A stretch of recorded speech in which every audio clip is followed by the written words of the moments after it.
Good morning. I'm going to call this hearing to order and welcome to our witnesses, Director of National Intelligence, Avril Haines, CIA Director Bill Burns, FBI Director Chris Wray, Director of National Security Agency and Commander of U.S. Cybercom, General Paul Nakasone, and DIA Director Lieutenant General Scott Berrier. Thank you all for coming before the committee today to discuss the intelligence community's annual worldwide threat assessment.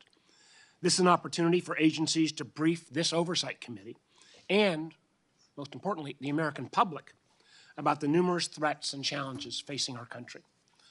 Our nation's intelligence professionals are America's eyes and ears. They provide crucial intelligence assessments and warnings to policymakers so that we might address not just immediate threats, but dangers on the horizon.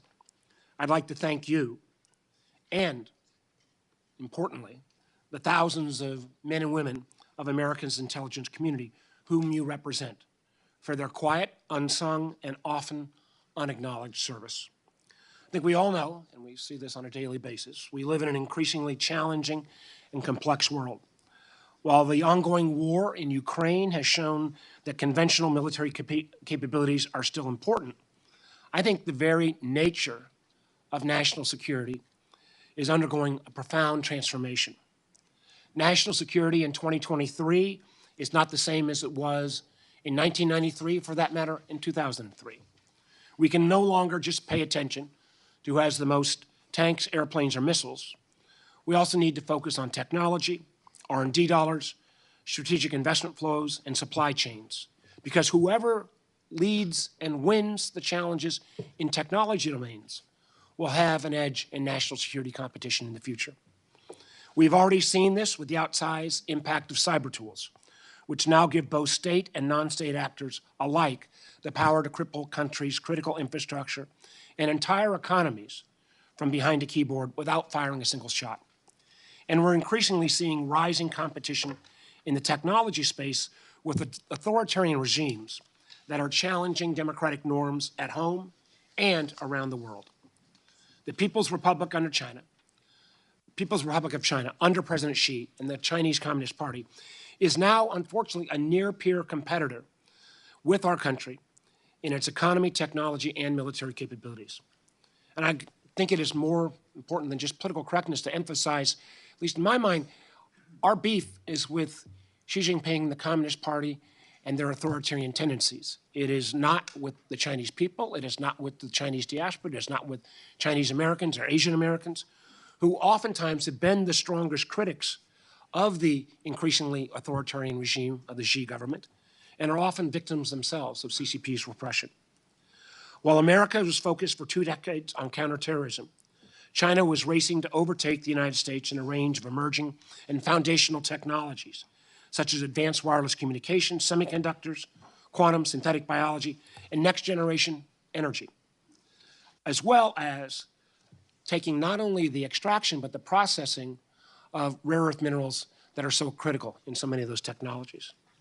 The PRC has also become an active player in the international technology standard-setting bodies and is embedding itself in global supply chains. All of this is why the United States must aggressively invest in talents, tools, and research to lead in tomorrow's technologies. Today, you will undoubtedly be asked about the IC's assessment on the origins of COVID-19. Let's be clear. Despite China's denials, it is entirely fair for us to ask whether the virus that has killed at least 6.8 million people so far might have been accidentally released from a lab in Wuhan. That these questions are even necessary is a testament to the failings of the Chinese system and stands in contrast to the openness of our own public health officials during the pandemic. The lack of transparency in China's authoritarian systems may mean that we will never be absolutely certain where COVID-19, or God forbid, the next pandemic, could have or will next originate. Looking towards Russia, we are now in the 2nd year of Vladimir Putin's invasion of Ukraine. The IC, and I'm going to commend so many of you, did an incredible job of predicting Putin's plans and issuing warnings about the invasion, declassifying and sharing intelligence in a timely way, and I know for many of you that was totally against your grain, but making that declassification in a timely way, I really think upended Russia's plans and kept Putin off his game. Over the last years, Ukrainians have displayed resolve, bravery, resourcefulness as they have defended their country against Russia's ruthless invasion. NATO is more united than ever, and democracies around the world have rallied with unprecedented assistance to Ukraine in training, intelligence sharing, humanitarian, and modern military equipment. I hope that we'll hear from the IC assessment of the trajectory of this bloody conflict and what we think the end game will be, while at the same time obviously maintaining Ukraine's right to exist as a sovereign nation. I'm sure that we will discuss the multitude of other threats, from rogue states like Iran and North Korea, to emerging global health threats, to the threat of global warming, as well as the threats presented to the IC's workforce by anomalous health incidents, or AHIs. All of your agencies rely on world-class talent of your workforce, and that's why this committee will continue our efforts to ensure on federal clearance reform, security clearance reform. Hiring and retention is so important to make sure we maintain that world-class workforce. Last thing to note, and I think I speak for everyone on both sides of the aisle on this committee. We still have unfinished business regarding the classified documents that we need to see in order for this intelligence committee to effectively oversee its job on intelligence oversights. We must resolve this issue soon. The challenges we face are more varied and dynamic than ever, and clearly you all have your hands full. But we also have, I think in this hearing, particularly for the public part, a chance to underscore conviction in our values and our efforts to reinvigorate our allies around the world, and to be clear-eyed about the threats that authoritarian regimes like China and Russia place.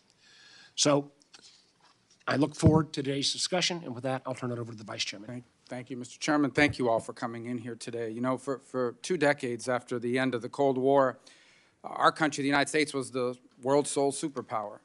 And that gave us the luxury to hope for a world in which Russia and China were coming into convergence with the values that, of the free world. And I think also gave us the luxury of entertaining this fantasy that somehow free trade and globalizing the economy would produce peace, prosperity, and prevent nation-state rivalry. And that brief period of time between the end of the Cold War and very recently was a historic anomaly. The truth is that if you look at 500 years of geopolitics, it's been defined by great power competition. And that's where we find ourselves once again. It's clear there's not going to be any convergence of values. It's clear that globalization led to the rise of China, but it also deindustrialized America, created long and vulnerable supply chains, it eroded our middle class, it left our society deeply divided along socioeconomic lines. And we now find ourselves in a new world. One divided between the free nations, led still by America, an authoritarian and tyrannical bloc led by Beijing, and then dozens and dozens of developing countries that are leveraging both sides against each other on issue after issue to cut the best deal for themselves. So today, what we gather here, as we do once a year, to discuss the worldwide threats facing our country. And those threats, there are no shortage of them. China, Russia, Iran, North Korea, global terrorism, narco-terrorists operating just right off and across our border, and even in the homeland. All these are very serious threats. But it is my view that the greatest threat facing America is not another country. It is whether or not we have the ability and the willingness to accurately assess and appropriately adapt our foreign and domestic policies in this time of historic, revolutionary, and disruptive technological, social, economic, and geopolitical changes. The answer to that question is not just going to determine the direction of our country. The answer to that question will define the 21st century.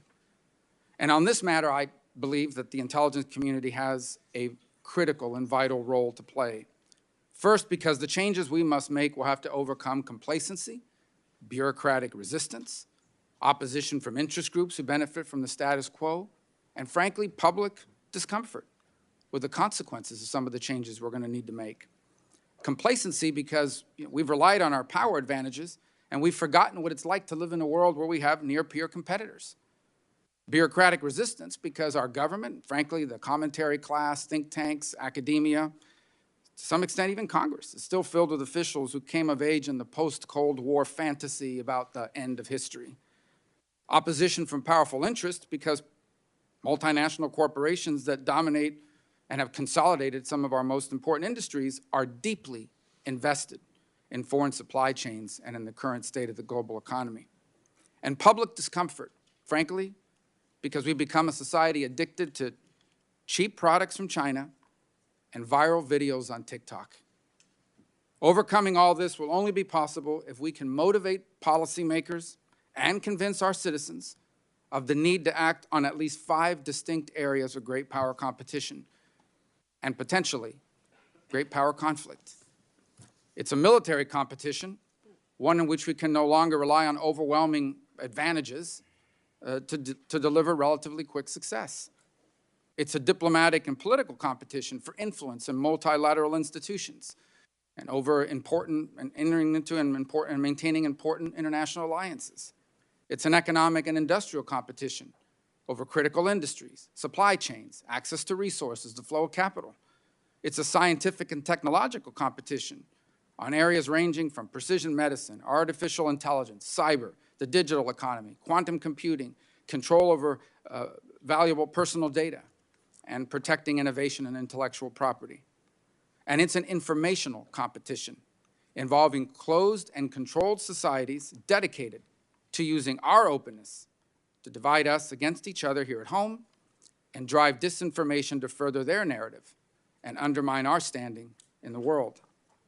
In the 21st century, providing policymakers information on these areas of competition and understanding how they intersect with one another is a vital and critical national priority.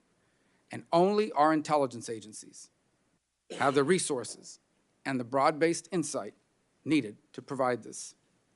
Intelligence work today is not just about collecting state secrets and protecting our own. It is now also increasingly about the important analysis of what all of these factors mean tied together, so that we, as policymakers, can decide what matters and what doesn't, so that we can prioritize the urgent over the important. Getting this wrong is the single greatest threat facing our country, and getting it right, the single most important task we have at hand. So I hope we can hear in this open setting how each of the agencies represented here today is adjusting to this historic challenge, because we simply have no time to waste. Thank you, Mr. Chairman. Thank you, Senator Rubio. For members and audience, the run of show this morning is we're going to have an open session now. We are going to work through the votes this morning, and we will, Vice Chairman and I will take turns getting out to vote. We will go immediately into a closed session, and we'll kind of bring lunch along the way. We want to make sure we take advantage of as much time as needed with our distinguished panel. And unlike, although we've got great attendance at the gavel, we are going to go by seniority today, just because I know a lot of members have got other committee meetings as well this morning. With that, I think, Director Haines, are you going to start us off? Yes, Chairman, I'll deliver the statement for the group, in a sense. Chairman Warner, Vice Chairman Rubio, members of the committee, thank you for the opportunity to be here today alongside my wonderful colleagues on behalf of the extraordinary public servants we lead in the intelligence community to present the IC's annual threat assessment.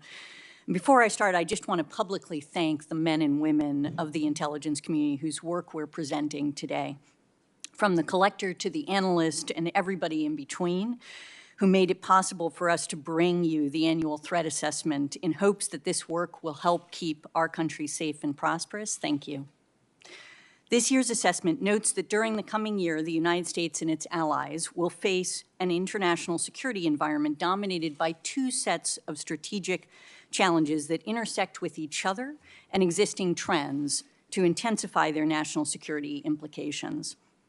First, great powers, rising regional powers, and an evolving array of non-state actors are vying for influence and impact in the international system, including over the standards and rules that will shape the global order for decades to come. The next few years are critical as strategic competition with China and Russia intensifies, in particular over how the world will evolve and whether the rise of authoritarianism can be checked and reversed. Other threats are, of course, also individually significant, but how well we stay ahead of and manage this competition will be fundamental to our success at navigating everything else. Second, challenges that transcend borders, including climate change, human and health security, and economic needs made worse by energy and food security, as well as Russia's unprovoked and illegal invasion of Ukraine, are converging as the planet emerges from the COVID-19 pandemic, and all at the same time as great powers are challenging long-standing norms for transnational cooperation. And further compounding this dynamic is the impact that rapidly emerging technologies are having on governance, business, society, and intelligence around the world. And given that background, perhaps needless to say, the People's Republic of China, which is increasingly challenging the United States economically, technologically, politically, and militarily around the world, remains our unparalleled priority. Chinese Communist Party, or CCP, under President Xi Jinping, will continue efforts to achieve Xi's vision of making China the preeminent power in East Asia and a major power on the world stage. To fulfill Xi's vision, however, the CCP is increasingly convinced that it can only do so at the expense of U.S. power and influence, and by using coordinated whole-of-government tools to demonstrate strength and compel neighbors to acquiesce to its preferences, including its land, sea, and air claims in the region and its assertions of sovereignty over Taiwan. Last October, President Xi secured his third five-year term as China's leader at the 20th Party Congress. And as we meet today, China's national legislature is in session, formally appointing Xi and confirming his choice to lead the PRC's State Council, as well as its ministries and the leaders of the military, legislature, and judicial branches. And after more than a decade of serving as China's top leader, Xi's control over key levers of power gives him significant power and influence over most issues. Xi has surrounded himself with like-minded loyalists at the apex of the party's standing committee, China's highest decision-making body, and we assess that during the course of Xi's third term, they will together attempt to press Taiwan on unification, undercut U.S. influence, which they perceive as a threat, and drive wedges between Washington and its allies and partners, and promote certain norms that favor China's authoritarian system. And you may have seen Xi's recent criticism during his speech on Monday of what he referred to as America's suppression of China, reflecting his longstanding distrust of U.S. goals and his apparent belief that the United States seeks to, quote unquote, contain China. And Xi's speech this week was the most public and direct criticism that we've seen from him to date, and probably reflects growing pessimism in Beijing about China's relationship with the United States, as well as Xi's growing worries about the trajectory of China's domestic economic development and indigenous technology innovation, challenges that he now blames on the United States. He also wants to message his populous and regional actors that the U.S. bears the responsibility for any coming increase in tensions. And despite this more public and directly critical rhetoric, however, we assess that Beijing still believes it benefits most by preventing a spiraling of tensions and by preserving stability in its relationship with the United States. And specifically, Beijing wants to preserve stability in East Asia, avoid triggering additional economic punishments from U.S. sanctions and U.S. partners, and showcase a steady relationship with the United States to help avoid setbacks in its other relationships around the world, even while signaling opposition to claimed U.S. provocations, including the shoot-down of the PRC balloon. He wants a period of relative calm to give China the time and stability it needs to address growing domestic difficulties. And Xi's principal focus is on domestic economic development, which is not assured. In fact, the IC assesses that China's long-term economic growth will continue to decelerate because China's era of rapid catch-up growth is ending, and structural issues such as debt, demographics, inequality, over-reliance on investment, and suppressed consumption remain.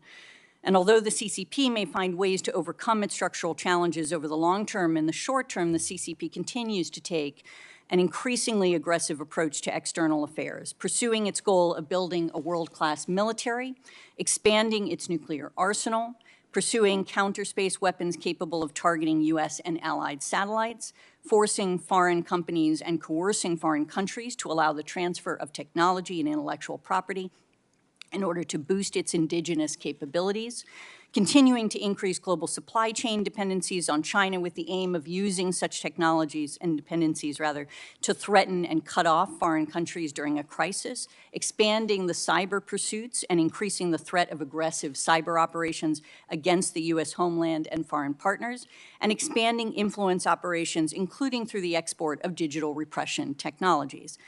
And the CCP will also seek to reshape global governance in line with his preferences and governance standards that support its monopoly of power within China. Beijing is elevating PRC candidates and policies at the UN, attempting to gain buy-in for Xi's development and global initiatives, promotes blocs like the Shanghai Cooperation Organization as a counterweight to the West, and shape multilateral groupings such as the formerly 17+1 Forum in Eastern Europe, but with mixed success. In brief, the CCP represents both the leading and most consequential threat to U.S. national security and leadership globally, and its intelligence-specific ambitions and capabilities make it, for us, our most serious and consequential intelligence rival. During the past year, the threat has been additionally complicated by a deepening collaboration with Russia, which also remains an area, obviously, of intense focus for the intelligence community. In fact, we were last here for our ATA hearing last year. It was only a few weeks after Russia's unprovoked and illegal invasion of Ukraine. And now we are over a year into the war, which is reshaping not only Russia's global relationships and strategic standing, but also our own, strengthening our alliances and partnerships in ways that President Putin almost certainly did not anticipate, often precipitating the very events that he was trying to avoid, such as Sweden and Finland's petition to join NATO. And on the battlefield, there is currently a grinding attritional war in which neither side has a definitive military advantage. And the day-to-day fighting is over hundreds of meters, currently focused largely in Donetsk, as Russia tries to capture the remainder of the oblast. And the Russians are making incremental progress on Bakhmut, which is not a particularly strategic objective, but are otherwise facing considerable constraints, including personnel and ammunition shortages, dysfunction within the military's leadership, exhaustion, as well as morale challenges. And even as the Russian offensive continues, they are experiencing high casualty rates. Putin is likely better understanding the limits of what his military is capable of achieving and appears to be focused on more modest military objectives for now. Export controls and sanctions are hampering Russia's war effort, particularly by restricting access to foreign components necessary to produce weapon systems. And if Russia does not initiate a mandatory mobilization and identify substantial third-party ammunition supplies, it will be increasingly challenging for them to sustain even the current level of offensive operations in the coming months, and consequently, they may fully shift to holding and defending the territories they now occupy. In short, we do not foresee the Russian military recovering enough this year to make major territorial gains, but Putin most likely calculates that time works in his favor and that prolonging the war, including with potential pauses in the fighting, may be his best remaining pathway to eventually securing Russia's strategic interests in Ukraine, even if it takes years. And Ukraine, of course, also faces challenges. Ukraine's prospects for success in a major spring offensive will probably hinge on a number of factors. And at present, the Ukrainian armed forces remain locked in a struggle to defend against Russian offenses across eastern Ukraine. And while these Russian assaults are costly for Russia, the extent to which Ukrainian forces are having to draw down their reserves and equipment, as well as suffer further casualties, will all likely factor into Ukraine's ability to go on the offensive later this spring. And the IC continues to monitor Putin's reactions and his nuclear saber rattling. Our analysts assess that his current posturing is intended to deter the West from providing additional support to Ukraine as he weighs a further escalation of the conflict. He probably will still remain confident that Russia can eventually militarily defeat Ukraine and wants to prevent Western support from tipping the balance and forcing a conflict with NATO. And of course, the already considerable human toll of the conflict is only increasing. In addition to the many tens of thousands casualties suffered by the Russians and Ukrainian militaries, more than 8 million people have been forced to flee Ukraine since Russia invaded. And there is widespread reporting of atrocities committed by Russian forces, including deliberate strikes against non-military targets, such as Ukraine's civilian population and civilian infrastructure, particularly its energy facilities and electric grid. Russia and its proxy groups almost certainly are using so-called filtration operations to detain and forcibly deport tens of thousands of Ukrainian civilians to Russia. The IC is engaged with other parts of the U.S. government to document and hold Russia and Russian actors accountable for their actions. The reaction to the invasion from countries around the world has been resolute, hurting Russia's reputation and generating criticism at home. And Moscow has suffered losses that will require years of rebuilding and leave it less capable of posing a conventional military threat to Europe and operating assertively in Eurasia and on the global stage. And as a result, Russia will become even more reliant on asymmetric options, such as nuclear, cyber, space capabilities, and on China. And our assessment also covers Iran, which continues to pursue its long-standing ambitions for regional leadership and is a threat to U.S. persons directly and via proxy attacks. Iran also remains a threat to Israel, both directly through its missile and UAV forces and indirectly through its support of Lebanese Hezbollah and other proxies. And most concerning, Iran has accelerated the expansion of its nuclear program, stating that it is no longer constrained by JCPOA limits and has undertaken research and development activities that would bring it closer to producing the fissile material necessary for completing a nuclear device following a decision to do so. North Korea similarly remains a proliferation concern as it continues its efforts to steadily expand and enhance its nuclear and conventional capabilities, targeting the United States and our allies, periodically using aggressive and potentially destabilizing actions to reshape the regional security environment in its favor and to reinforce its status as a de facto nuclear power. And in addition, regional challenges such as interstate conflicts, key cases of instability, and poor governance developments also pose growing challenges. In Africa and in the developing world, increased poverty, hindered economic growth, and widened inequality are creating the conditions that are feeding domestic unrest, insurgencies, democratic backsliding, authoritarianism, and cross-border conflict spillover. And several parts of the Middle East will remain plagued by war over the year, insurgencies, and corruption.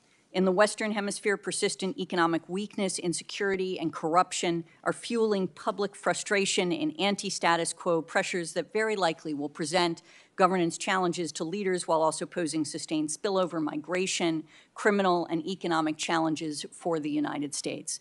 And throughout the world, countries are struggling to maintain democratic systems and prevent the rise of authoritarians, in some cases because Russia and China are helping autocrats take or hold power.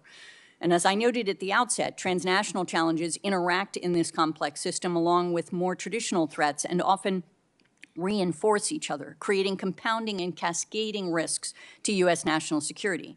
For example, climate change remains an urgent threat that will increasingly exacerbate risks to U.S. national security as the physical impacts increase and geopolitical tensions mount over the global response to the challenge.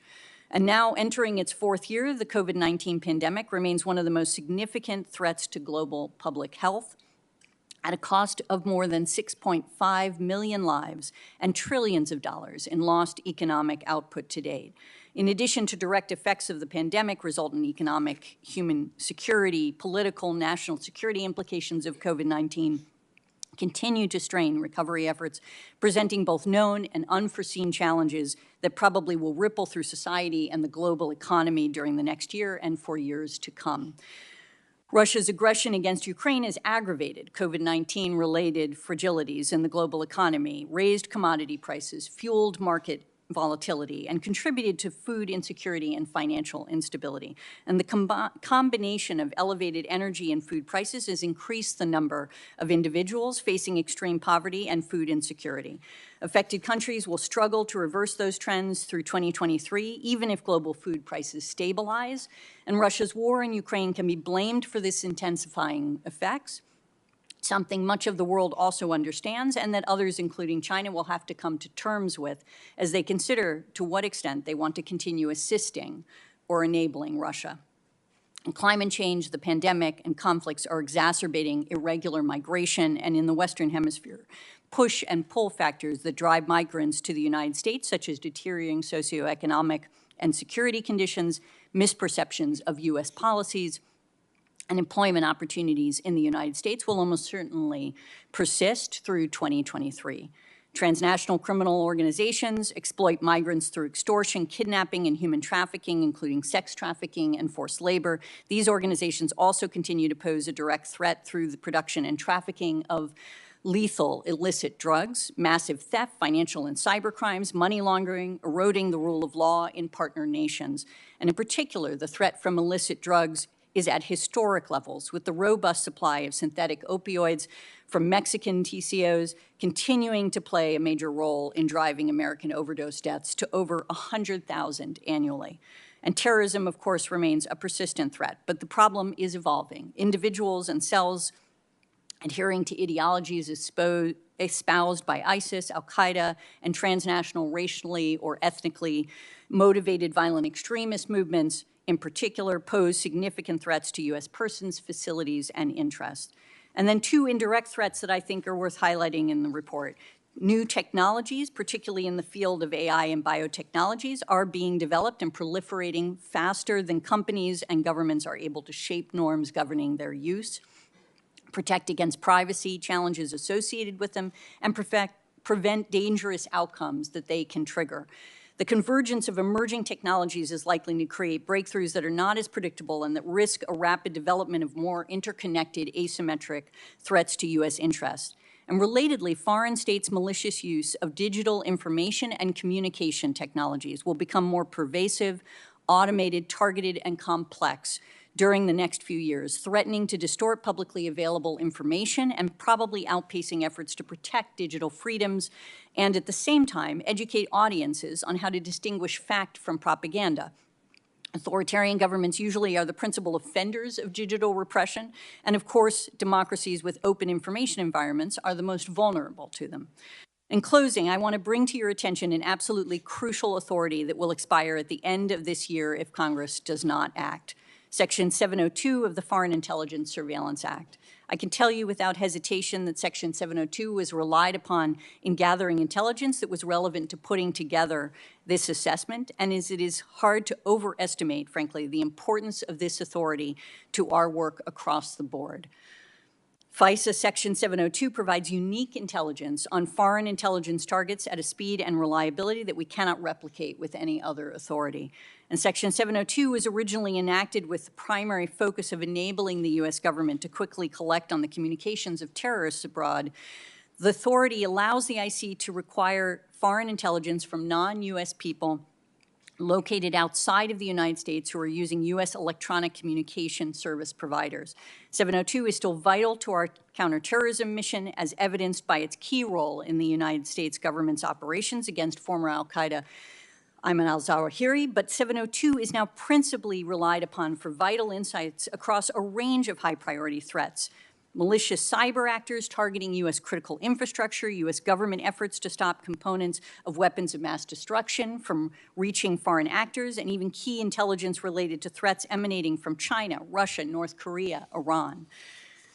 I realize that 702 is a powerful authority, and it is incumbent on all of us in the intelligence community to ensure that the privacy and civil liberty interests of Americans are built into its design and implemented at every level. And over the last many years, we have significantly expanded oversight, dedicated resource to compliance in order to do just that, and we welcome the opportunity to work with you on reauthorizing this critical authority. Thank you so much for your patience, and we look forward to your questions. Thank you, Director Haines. And again, this is a critically important time for not only those of us on the committee, but the public at large to see the intelligence community leadership.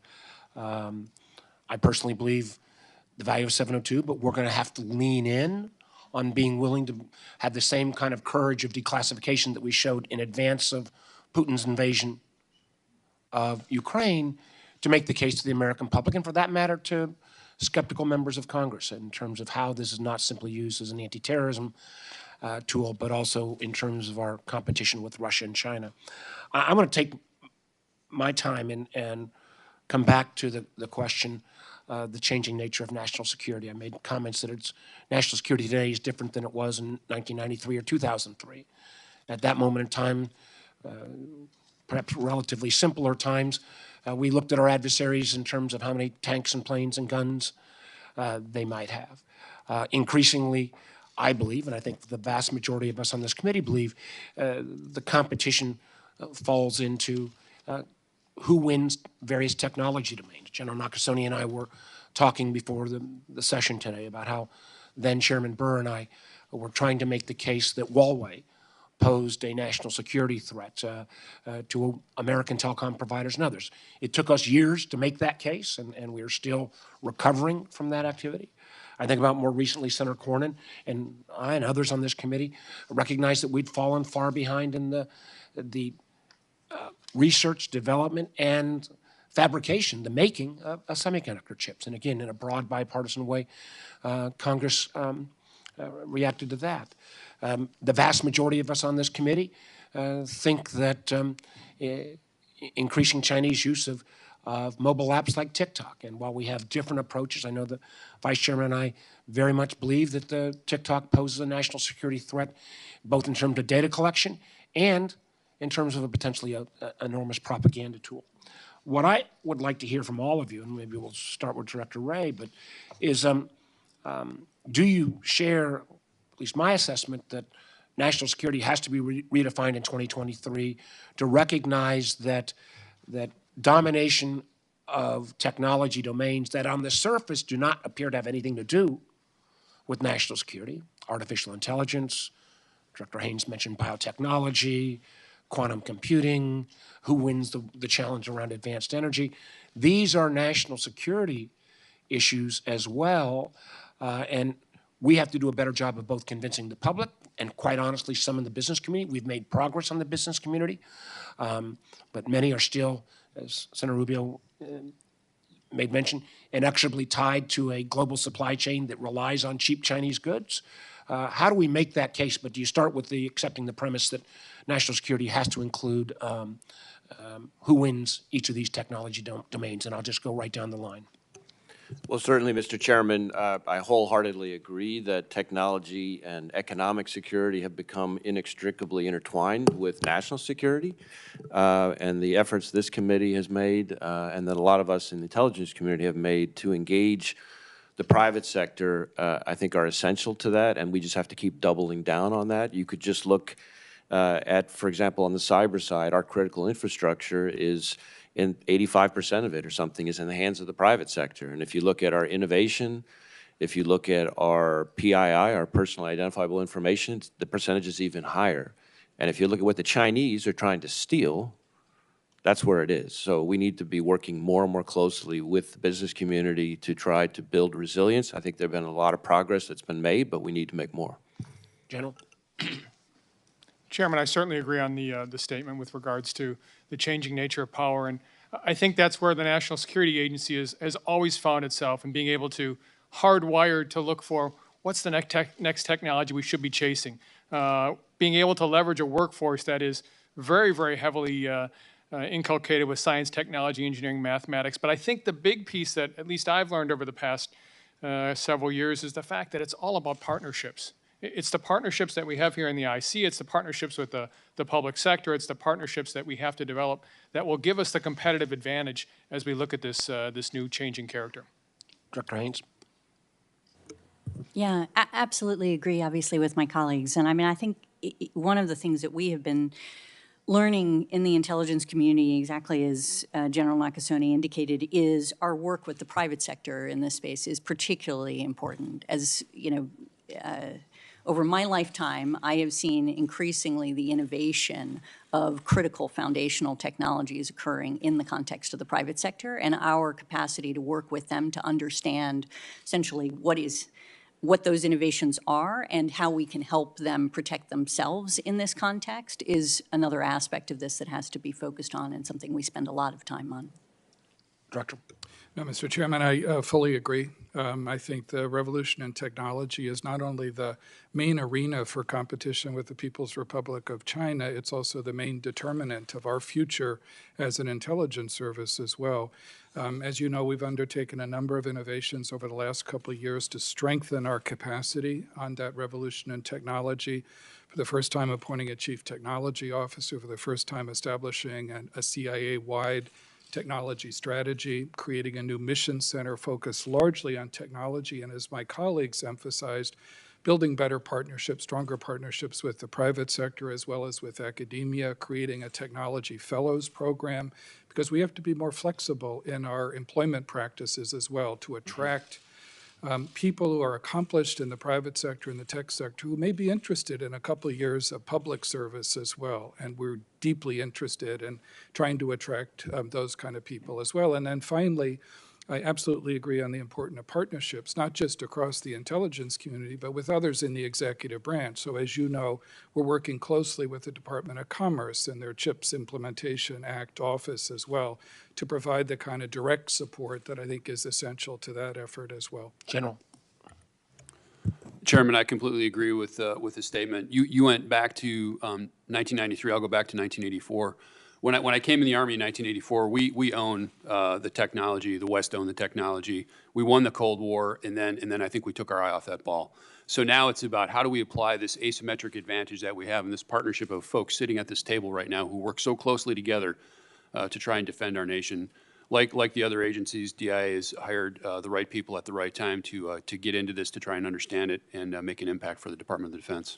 And I'm over time, but my only closing comment is that does mean we may need to redirect some of the resources. I mean, the idea of China's extraction of cobalt out of the DRC and how they're going to get it back to China becomes a national security issue. The question of China flooding the zone on standard-setting bodies to define the next technology rules for beyond 5G to kind of ORAN, Open Radio Access Networks, next generation wireless, is a national security concern.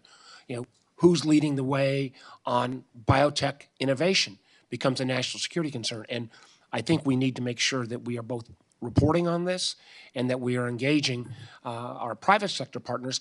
I agree with Senator Rubio. Too many of our corporate world still believes that that these collaborations inside of China are benign, even though when they turn a blind eye to the literally unprecedented amounts of intellectual property theft, too often because they're making way too much money on investing in China tech. Some of that has changed, but this is an ongoing challenge. Senator Rubio.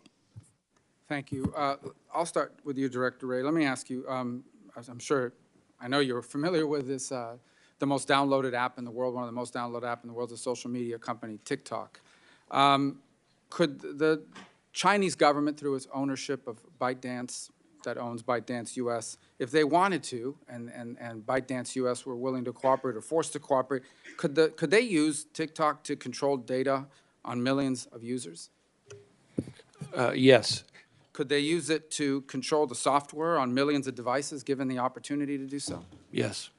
Could they use it to drive narratives, like to divide Americans against each other? For example, let's say China wants to invade Taiwan, to make sure that Americans are seeing videos arguing why Taiwan belongs to China and why the U.S. should not intervene? Yes, and I would make the point on that last one in particular that we're not sure that we would see many of the outward signs of it happening if it was happening. And I think the most fundamental piece that cuts across every one of those risks and threats that you mentioned that I think Americans need to understand is that something that's very sacred in our country, the difference between the private sector and the public sector, that's a line that is non-existent in the way the CCP operates. Do you think it's valuable to look at how TikTok operates in China versus the U.S.? For example, in the U.S., kids are being encouraged to choke themselves out. We've had kids die in China. They're encouraged to focus on math and science and building the country. Is that an example of how two different versions of TikTok, one feeding our society poison and the other inculcating positive values, an example of how potentially or in reality TikTok could be used to damage our country? I think those are among many sort of telling indicators that we should be looking at in assessing the national security concerns this poses. so they can collect our data, manipulate information, poison the minds and feed garbage into the minds of millions of people and so forth. Given the threat, I imagine this is the reason why TikTok is no longer allowed on federal devices pretty soon. No federal devices can have TikTok on it, correct? Well, certainly at the FBI, TikTok never has been, and nor will it be approved. And I think it's my understanding that that's about to be in place across the entire federal government. So given the weight of all this, does anyone in the panel disagree that TikTok is not a good thing for America? Well, if no one disagrees, my question is then, if TikTok is bad for America, and we've talked about all these disadvantages and potential harm that's caused by it, should the fact that it is popular among people under the age of 35 be the reason why we don't take strong action against it? Not from my perspective. Because that's what the Secretary of Commerce said is, you know, that potentially we want to do something about this because it would upset people under the age of 35. So I guess my point, just tie it all up, is this is a substantial national security threat for the country of a kind that we didn't face in the past. So we're still, it's, at the end of the day, it's not about, you know, some grown man in the middle of the day putting up videos, you know, that people that have a job shouldn't be putting up. But it's also about all these other things that we've talked about, the data, the ability to manipulate information. I would imagine that if it's probably one of the most valuable surveillance tools on the planet. I mean, if we went out and decided to build something like this of our own to influence or spy on another society, I'm not sure we could build something like this, or even better. And we've invited them in and protected them by our laws.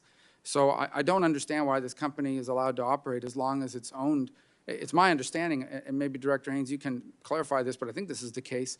Under Chinese law, any company, okay, what the company is in China, that the Chinese government says, give me everything you have, they have no choice but to give it to them, or someone else will be in charge, correct? Okay. My time is remaining here. I want to talk a little bit about COVID and the pandemic. So here's what we know about COVID, okay?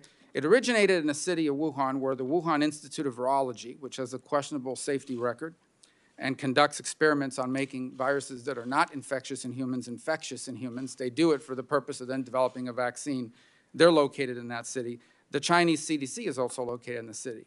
Number two, unlike, for example, SARS, to this moment, unless it happened in the last hour, the Chinese have not been able to say, here's the bat, here's the pangolin, here's the animal that the virus came from.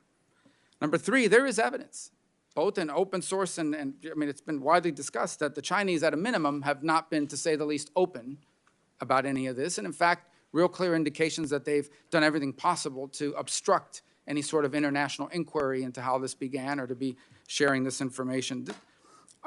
This is a lot of circumstantial evidence that adds together. And I believe that's why the FBI has concluded what on the origins of COVID, Director Wray? So, Mr. Vice Chairman, as the committee knows, the FBI has long assessed, going all the way back to the summer of 2021, that the origin of the pandemic was likely a lab incident in Wuhan.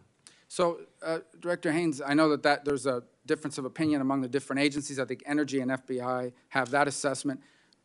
Are we unable to, what is preventing the other agencies from reaching the same assessment? Is it basically the lack of a smoking gun?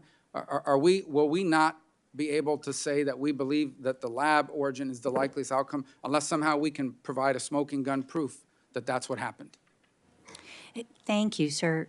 So you're right. There's a broad consensus in the intelligence community that the outbreak is not the result of a bioweapon or genetic engineering. What there isn't a consensus on is whether or not it's a lab leak, essentially as Director Wray indicated, or natural exposure to an infected animal. Those are the two operating sort of theories. And what would change, you know, essentially elements, perspectives, I think it'd be additional information, and we've been trying to collect additional information. And I think you're absolutely right that China has not fully cooperated, and we do think that's a key critical gap that would help us to understand what exactly happened. My time is up, Mr. Chairman. I would just point out that it is true that the lab leak, we don't have a smoking gun. Like we don't have some guy calling another guy saying, hey, we had a lab leak. We also don't have a smoking gun that it was a naturally occurring event, which is the easiest one for them to prove. You know, come out, have a press conference, show us the bat or the pangolin, whatever a pangolin is, and show us that this is the one and here's the virus that came from that animal. Because it would have not just been found in one animal, it would have been pretty widespread. That's the easiest thing for the Chinese to have done, and they haven't done it. I think that's a pretty strong reason to suspect that it's not naturally occurring, because they've done it with the other pandemics. Thank you. And I would just point out, before I go to Senator Wyden, when those of us raise the issue around TikTok, it is not simply an American concern. Canada, the EU, India have also taken action on this application because of its national security concerns. Senator Wyden. Thank you very much, Mr. Chairman, and thank you all for your service. Begin with you, Director Burns.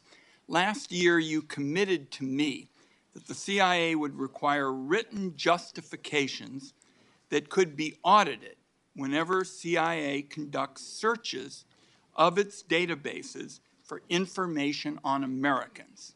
Has the agency done that?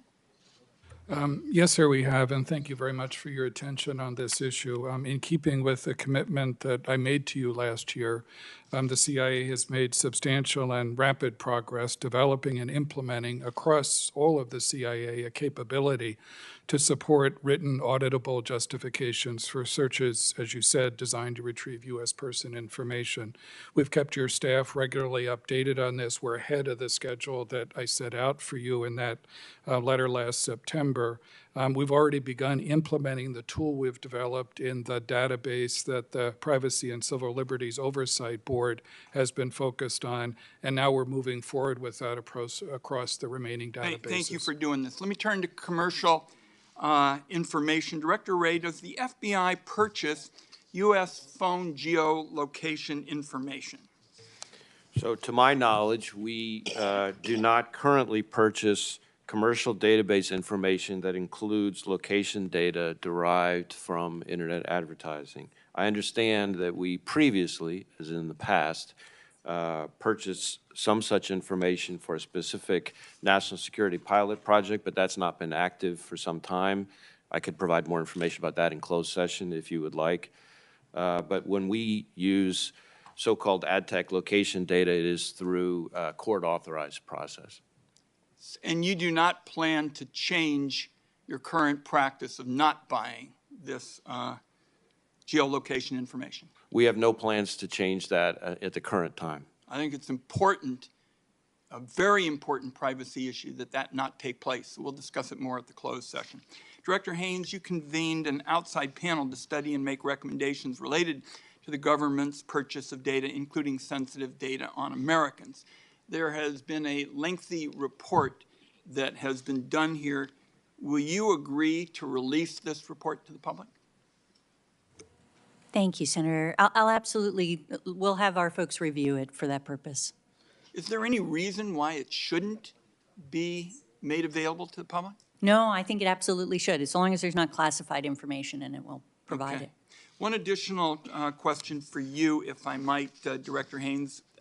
As you know, last May, Senator Moran and I urged the President to prioritize the rewriting of the executive order that governs classification and declassification. It hadn't been updated in ages. In August, you wrote back on behalf of the President saying that the process was underway. My concern is that we're not seeing the urgency that is necessary, because we all know what the challenge is, and that's foot dragging by some people who mean well, but they're just not on the program of reform. Will you push the National Security Council to get this done? Because my sense is this just isn't going to happen unless you can successfully push the National Security Council to break up the status quo.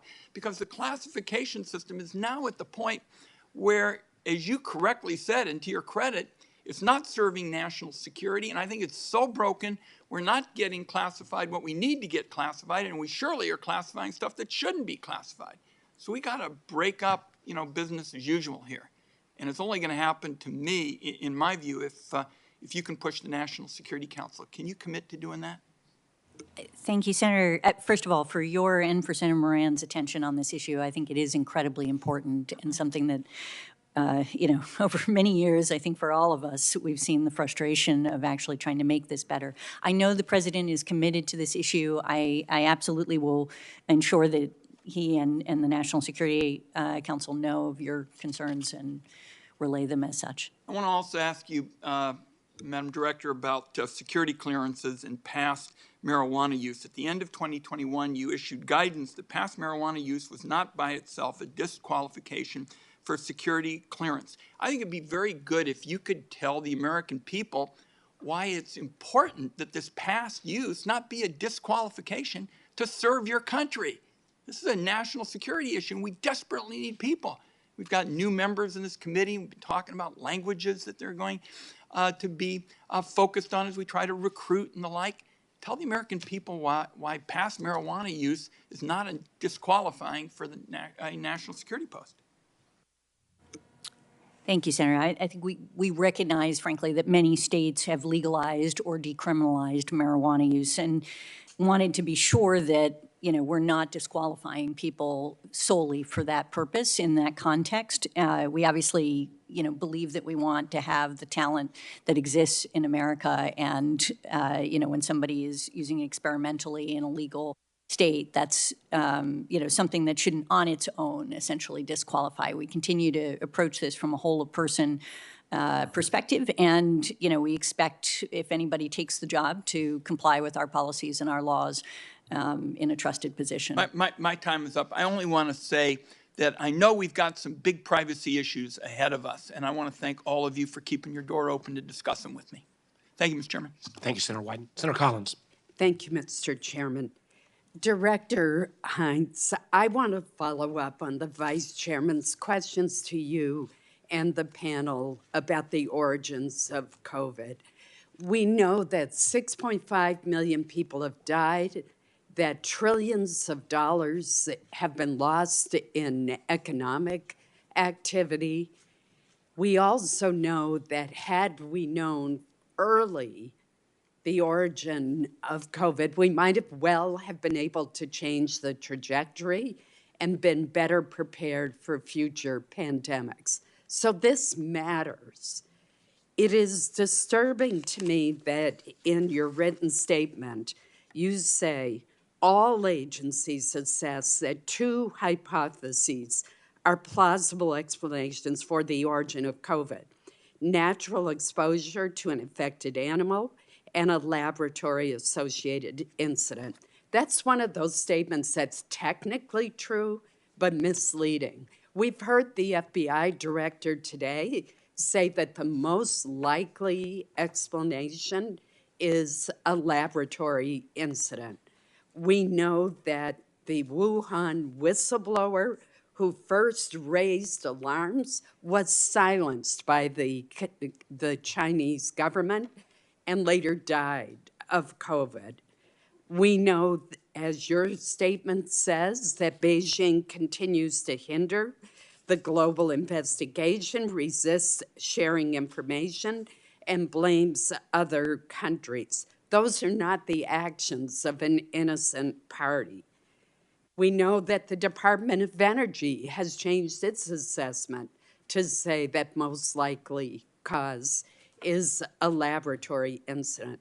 I just don't understand why you continue to maintain on behalf of the intelligence community that these are two equally plausible explanations. They simply are not.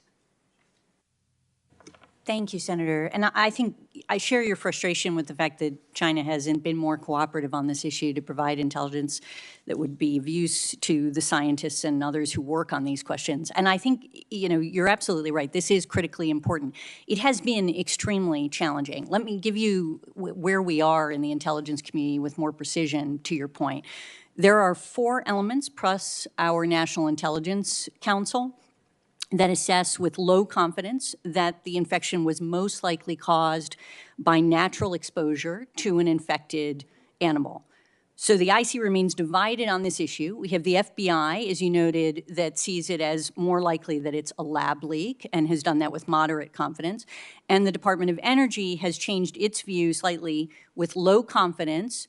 It says that a lab leak is most likely, but they do so for different reasons than the FBI does, and their assessments are not identical. So you can see how challenging this has been across the community, and not even every element of the IC has been able to put themselves on one side of the ledger or the other. I've given you, essentially 7, but not everybody has been able to put themselves on one versus the other. So it is a really challenging issue, and I think our folks honestly are trying to do the best that they can to figure out what exactly happened based on the information they have available to them. Let me switch to a different issue. General Berrier, in the administration's hasty withdrawal from Afghanistan by an arbitrary date, billions of dollars worth of military assets were left behind, including munitions, 16,000 pairs of night vision goggles, 167 aircraft, communications equipment, 2,000 vehicles. The list goes on and on and on. My concern is that all of these assets could be useful in launching a terrorist attack on the United States or on one of our allies. Given the continued chaos in Afghanistan and presence of terrorist groups that want to harm the United States, that have made no secret about harming us or our allies, what is the intelligence community's assessment on the counterterrorism threat to the United States homeland and our allies, particularly one launched from Afghanistan? Senator Collins, thank you for that question. From our perspective at the Defense Intelligence Agency, certainly our reach and grasp into that nation since the fall of the government has eroded over time, but we still have some access, and I would say based on what we know right now from the threat of Al-Qaeda, they're trying to survive basically without a real plan to at least or intent to attack the West anytime soon.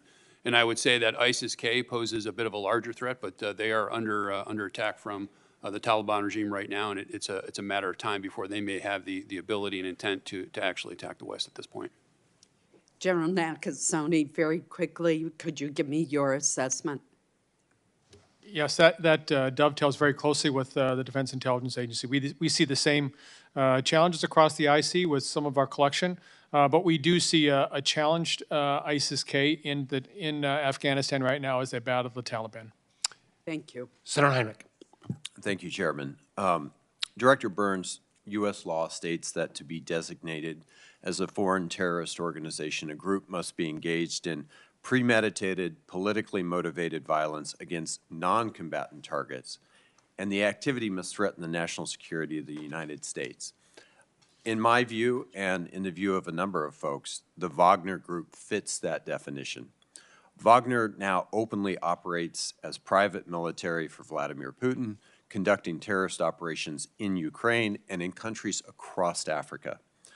Director, I realize that the responsibility for designating foreign terrorist organizations lies with the Secretary of State, but I'd like to get your assessment of the Wagner Group's activities, whether you would describe the atrocities its mercenaries have committed as terrorism, and if you think there is any downside to making such a designation.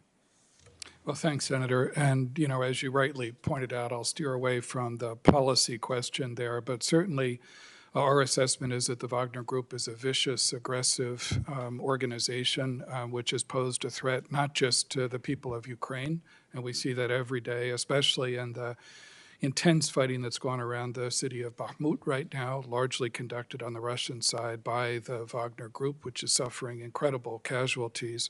But I've also seen it, as we were discussing earlier, in my own travels in West Africa and the Sahel, where I think the deeply destabilizing impact of Wagner can be seen in a lot of very fragile societies right now. We work as an agency along with our partners to help many of those governments and many of our security service partners to resist that. We work with the French and with other countries, other allies in that effort as well. But we take very seriously the threat posed by Wagner and do everything we can to counter it and disrupt it. Great. Thank you, Director.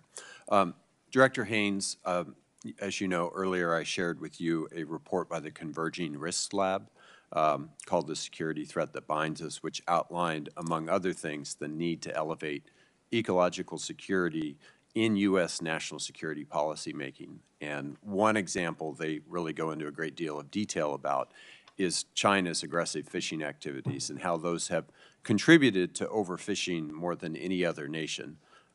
This has led to increasingly hostile fishing disputes between China and its neighbors, as well as along the coasts of Africa and Latin America, threatening economic, food security, and sovereignty.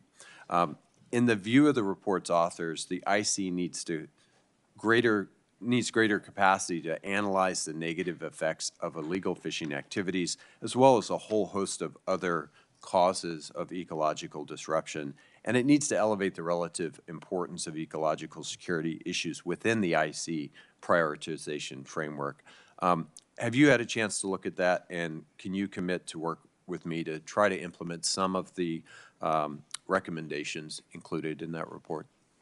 Yeah, absolutely, Senator. No, I did see the report, and I thought it was actually excellent. We've given it to our National Intelligence Manager for Climate and Global Issues, who is focused on these issues. I think one of the things that it does say, very much in line with what you just indicated, is it's not just about collecting more analysts, it's about prioritizing it, it's about ensuring we have access to the outside folks. And I think that is something that we are trying to do, in other words, get expertise both from the federal science community and work with them, but also with academic communities and also with partners who have access to academic and other resources on these issues. And I absolutely commit to working with you further on this question. And I share your concern about unregulated, unlawful fishing that the Chinese have been doing in a variety of areas where we've seen them strip resources from, a variety of countries. Thank you, Director. General Nakasone, I want to ask you one last quick question before my time is out, and it involves supply chains, which we are hearing a lot more about now for appropriate reasons. The 2021 National Intelligence Estimate on Climate Change states that China is the world's leading supplier of advanced grid components for ultra-high voltage systems, things like transformers, circuit breakers, inverters, which we assess creates cyber vulnerability risks.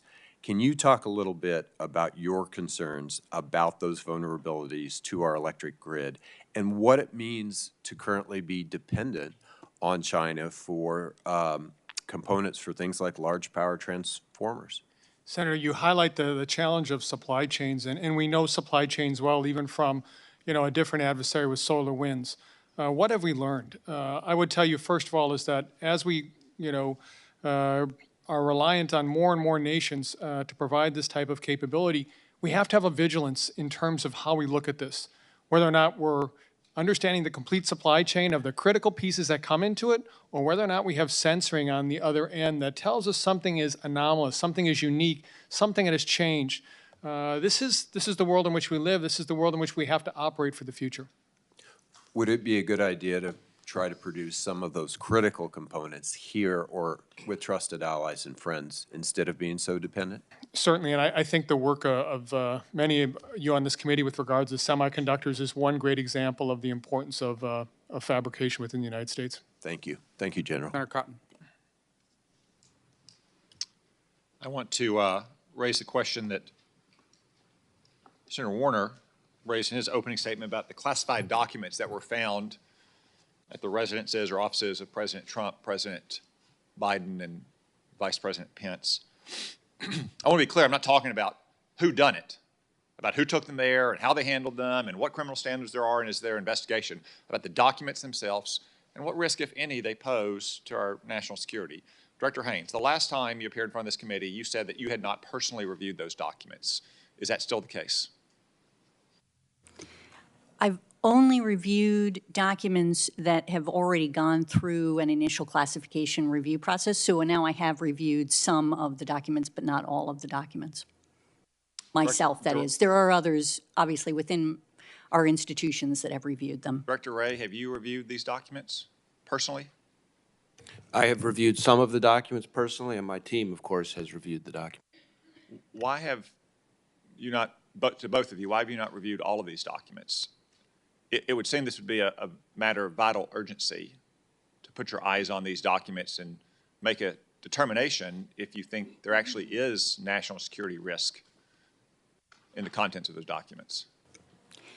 Thank you, Senator. I'll start and Director Wray can continue. But so when we get documents that have been compromised in the context of leak investigation or other things like that, I don't personally review them generally, even when they have significant consequences.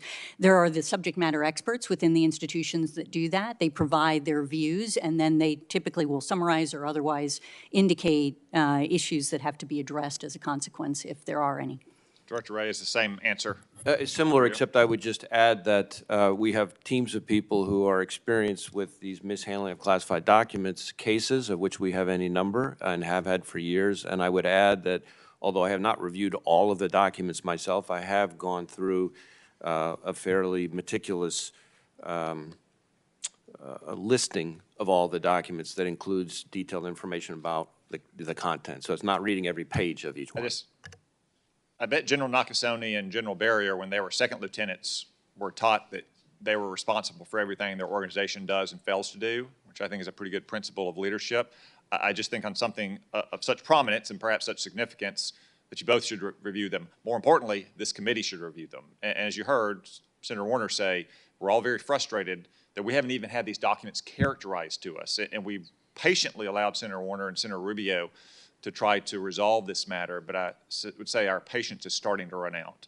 And at least some of us are prepared to start putting our foot down if we don't get better answers and the stonewall doesn't stop.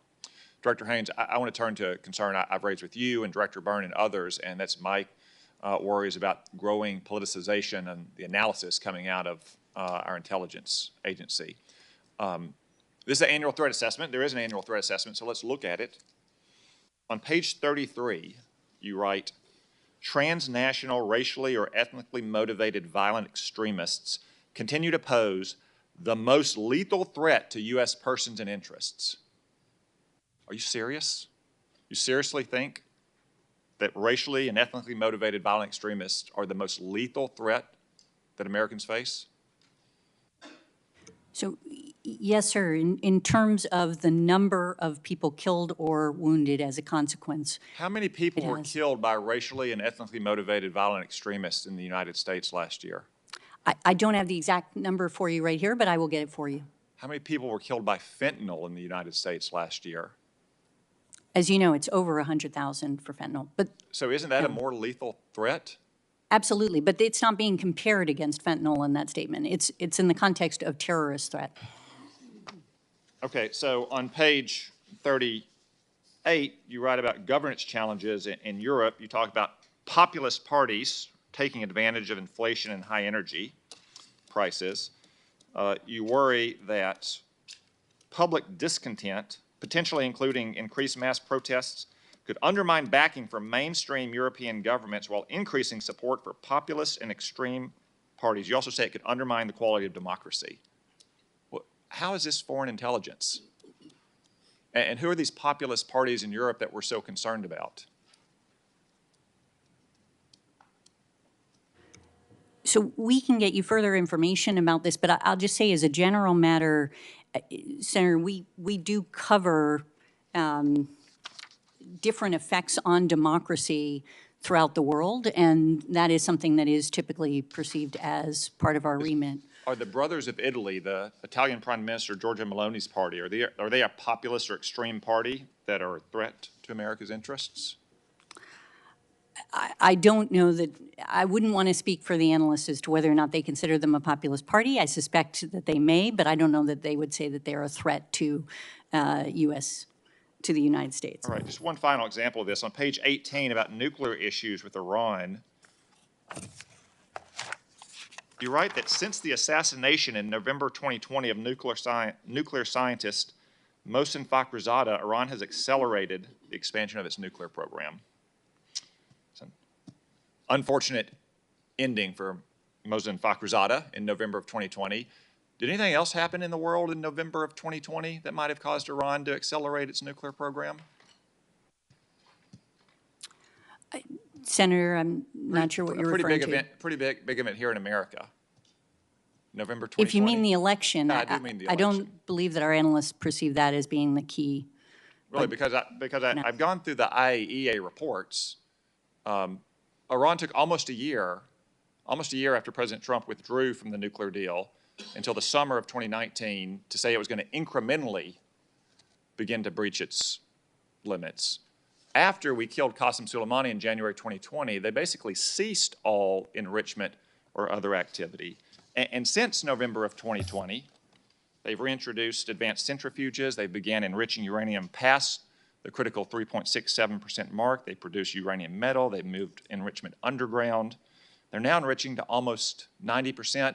Undersecretary of Defense for Policy Colin Kahl said to the House recently that they're just 12 days away from a breakout, implying that all happened on the former administration's watch. This has all happened since November of 2020, Director Haines. And your report says nothing about the Biden administration's policies. You really don't think the Ayatollahs had any change of views once it was clear Joe Biden was going to be president?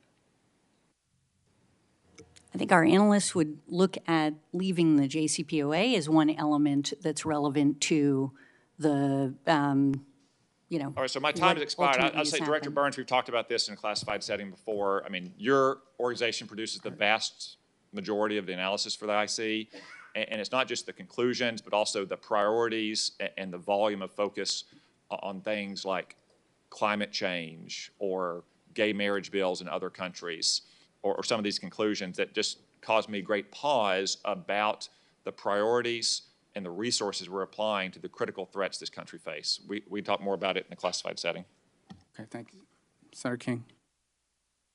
Thank you, Mr. Chairman. First, Director Haines, the good news is the report is clearly written and I think establishes a lot of very valuable information.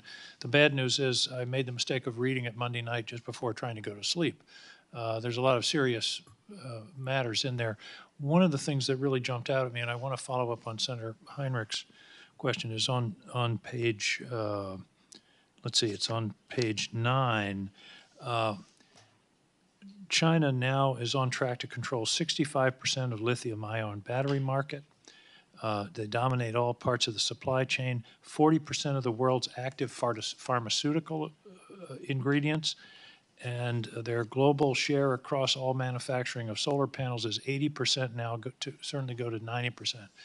This is an important information for us in terms of informing us about the dangerous dependency that we've developed in a whole lot of areas.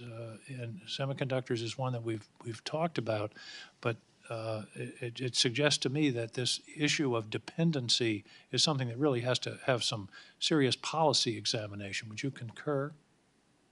Yes, absolutely. I mean, I think one of the things that we're really trying to expose here is the fact that it's not just simply about China trying to create indigenous supply chains, but actually to control global supply chains. That seems to be a deliberate policy, does it not? Exactly. And that goes also about their actions in Africa and other South America, where they're trying to corner the market, if you will, on various commodities. And you can see it also, as you indicate, not only in their decisions about what they're purchasing and how they're managing it, but also the laws that they pass that give them the capability, for example, in rare earth elements, to actually turn the dial on their export and import policies so that they can actually create that pressure. You'd think that we'd learn from Europe's dependency on Russia and gas that this is a similar thing that we really need to address as a matter of policy.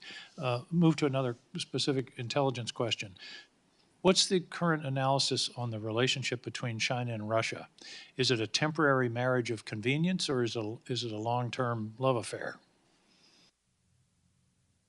It is continuing to deepen. So I think maybe the latter, although I hesitate to characterize it as a love affair. But so there are some limitations that we would see on where they would go in that partnership. We don't see them becoming kind of allies the way we are with allies in NATO, but nevertheless, we do see increasing across every sector. Well, the sector that we're most concerned about right now is aid to Russia in the Ukraine conflict.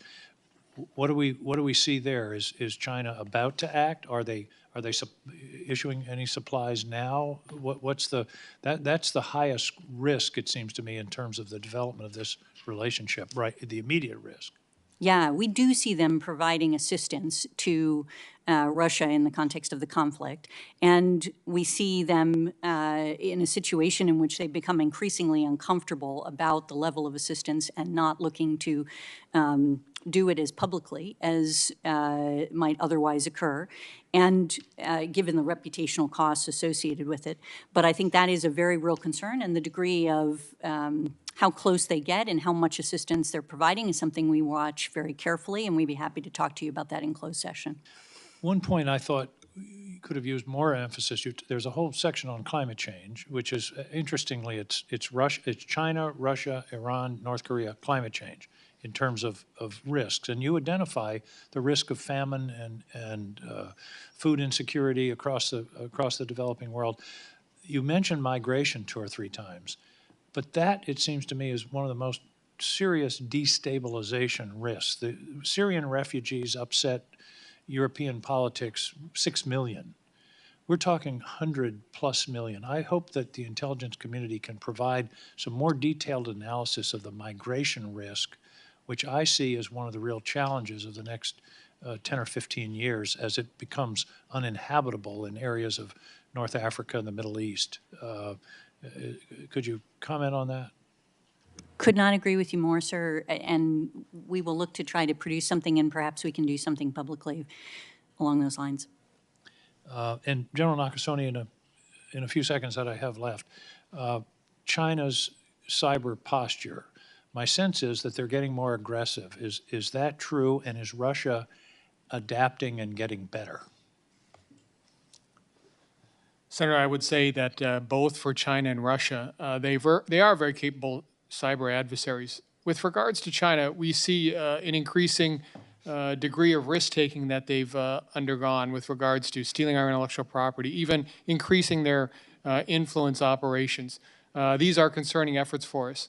With regards to Russia, we still see them, and we see them very accurately and being able to warn and being able to counteract some of the things that they're doing around the world.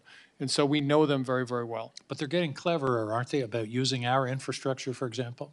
Well, certainly they're getting clever, but we still, I would say, Senator, are able to stay ahead of them. And that's the big piece that I want to emphasize. Maybe the answer would be, so are we getting more clever. Thank you. Well said, Senator. Thank you. Senator Cornyn. On September the 1st, 2001, we lost 3,000 Americans. About a week later, Congress authorized the use of military force to go after the terrorists that committed those attacks. Last year alone, we lost 108,000 Americans to drugs that are coming across the southwestern border. I think the figure is roughly 71,000 of those deaths were caused by synthetic opioids, fentanyl, and we know where the precursors come from. They're coming largely from China. This is like losing a large passenger jet every day for more than a year.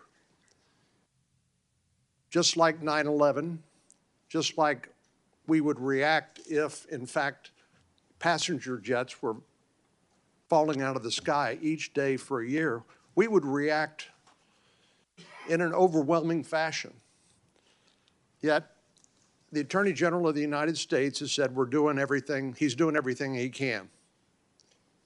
And so my question for each of you is, what additional authorities, what additional resources do we need to defeat this threat to American lives?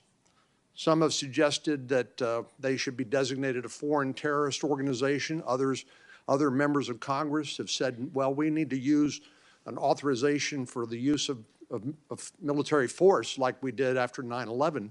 But I'd like to hear, maybe starting with you, Director Haines, and then I'd like to have Director Burns address the question, what additional authorities, what additional resources do we need in order to save American lives from this threat? Thank you, Senator. And I know you've done a lot of work on these issues, and I could not agree more with your characterization of it and the importance that it holds. And you'll hear from my colleagues some of the increasing resources and efforts that all of them have engaged in this area. I will speak for myself in terms of the ODNI, our Office of Director of National Intelligence. We have a national intelligence manager that covers this issue and a national intelligence officer. And one of the things that I've learned in the 2 years that I've been there is that we do not have as deep a bench of analysts on these issues, and we are not as, therefore, resourced as we need to be in order to really address this question. That's something that we've been building, and that's something that we need to continue to build. And I think that's been I agree with you that we are losing. And what I want to know is, what do we need to win? Director Burns, would you address that? Yes, sir. From the point of view of CIA, as we've discussed before, we've tried to transform our strategy through our counter-narcotics center, working with partners across the intelligence community and domestic and foreign partners as well, focusing on the entire network that you described. In other words, precursor chemicals, financial flows, the production of fentanyl pills and the equipment that goes into that, as well as disrupting that trafficking as well. And here I would emphasize that I think we talked earlier about Section 702.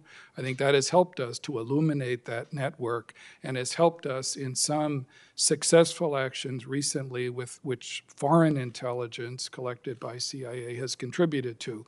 Both recent successes that our Mexican partners have had against the Sinaloa cartel, and also recent successes against fentanyl production and processing equipment in Mexico and in the United States. So I couldn't agree with you more about the severity of this problem. For all of us, protecting American lives is our highest priority. I'd like to follow up with the panel in closed session. Let me turn to the issue that Senator King raised.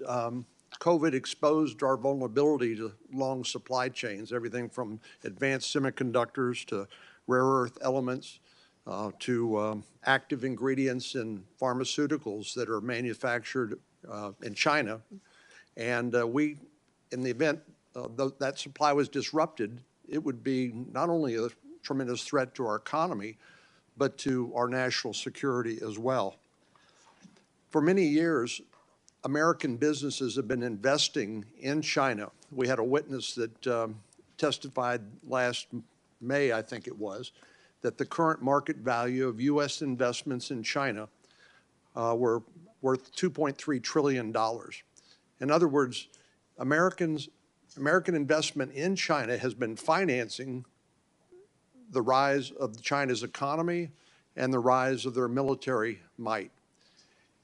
Just like CFIUS allows us to review foreign investment in the United States, do you support an outbound investment transparency regime that would give us greater insight, give you greater insight into what we are financing? We, in effect, are financing our number one adversary, and we have, it's relatively opaque, I think, to the intelligence community and certainly to the policymakers. Director Haines? Sure, I'll start. Obviously, without prejudice to the policy question of what is the right answer for how to deal with this. Would you like the information? I think you're absolutely right that there's no question that something that would create greater transparency would give us more information about this, and that would be valuable from our perspective. And I think Senator Cornyn raised a good point, and something we've discussed at some length, how we have to make sure we're also following what particularly China is doing in other nation states. Senator Bennett. Thanks, Mr. Chairman. And I just would make a comment on Senator Cornyn's question to you and your response to Senator Cornyn. I mean, Colorado is being overrun by fentanyl. And we're at a point now where when a kid dies who's the age of my children, I no longer ask what was the accident. Did they have a car accident, or did they, was it leukemia? The question is, was it suicide? Was it fentanyl? Or was it guns? And I guess from my perspective, I don't see any evidence that we're getting the cooperation that we need from Mexico to deal with this crisis at our border. And I don't know if you want to amend your answer to the Senator Cornyn or what it would, maybe you could, and this is not the only thing I want to ask about, but what would it look like to have a neighbor to the south who is actually taking seriously the fact that we're losing more than 100,000 Americans a year, many of them children, who are taking drugs for the first time in their lives and then drop dead? What would it look like to have a partner in our neighbor country? Mr. Director, or Director Haines, I'm happy to start. I mean, this is I not think- about the number of analysts you Yeah, have. no, exactly. That was just the beginning of my answer, but I think it was fair to let others talk. I think we should talk about this in closed Okay, session further. let's do to that. discuss- I have other things I'd like to talk about too, but let's do that because we haven't made any progress. Things have gotten a lot worse, and I'm sorry to say they've gotten a lot worse during the course of this administration. Second, Director Wray, you mentioned in your answers to Senator Rubio's questions about TikTok, how concerned you are and, you know, the degree to which they're subject to the CCP in terms of their disgorgement of data and the potential use of that data to run operations against the American people. I wonder if you could use this open public opportunity to describe to the American people what the danger to them is of this platform that is run out of Beijing. What is the danger to them? Well, let me start by saying the point that I tried to get to towards the end of my exchange with Senator Rubio, which is understand that the difference between an ostensibly private company and the CCP is essentially a distinction without a difference. Right.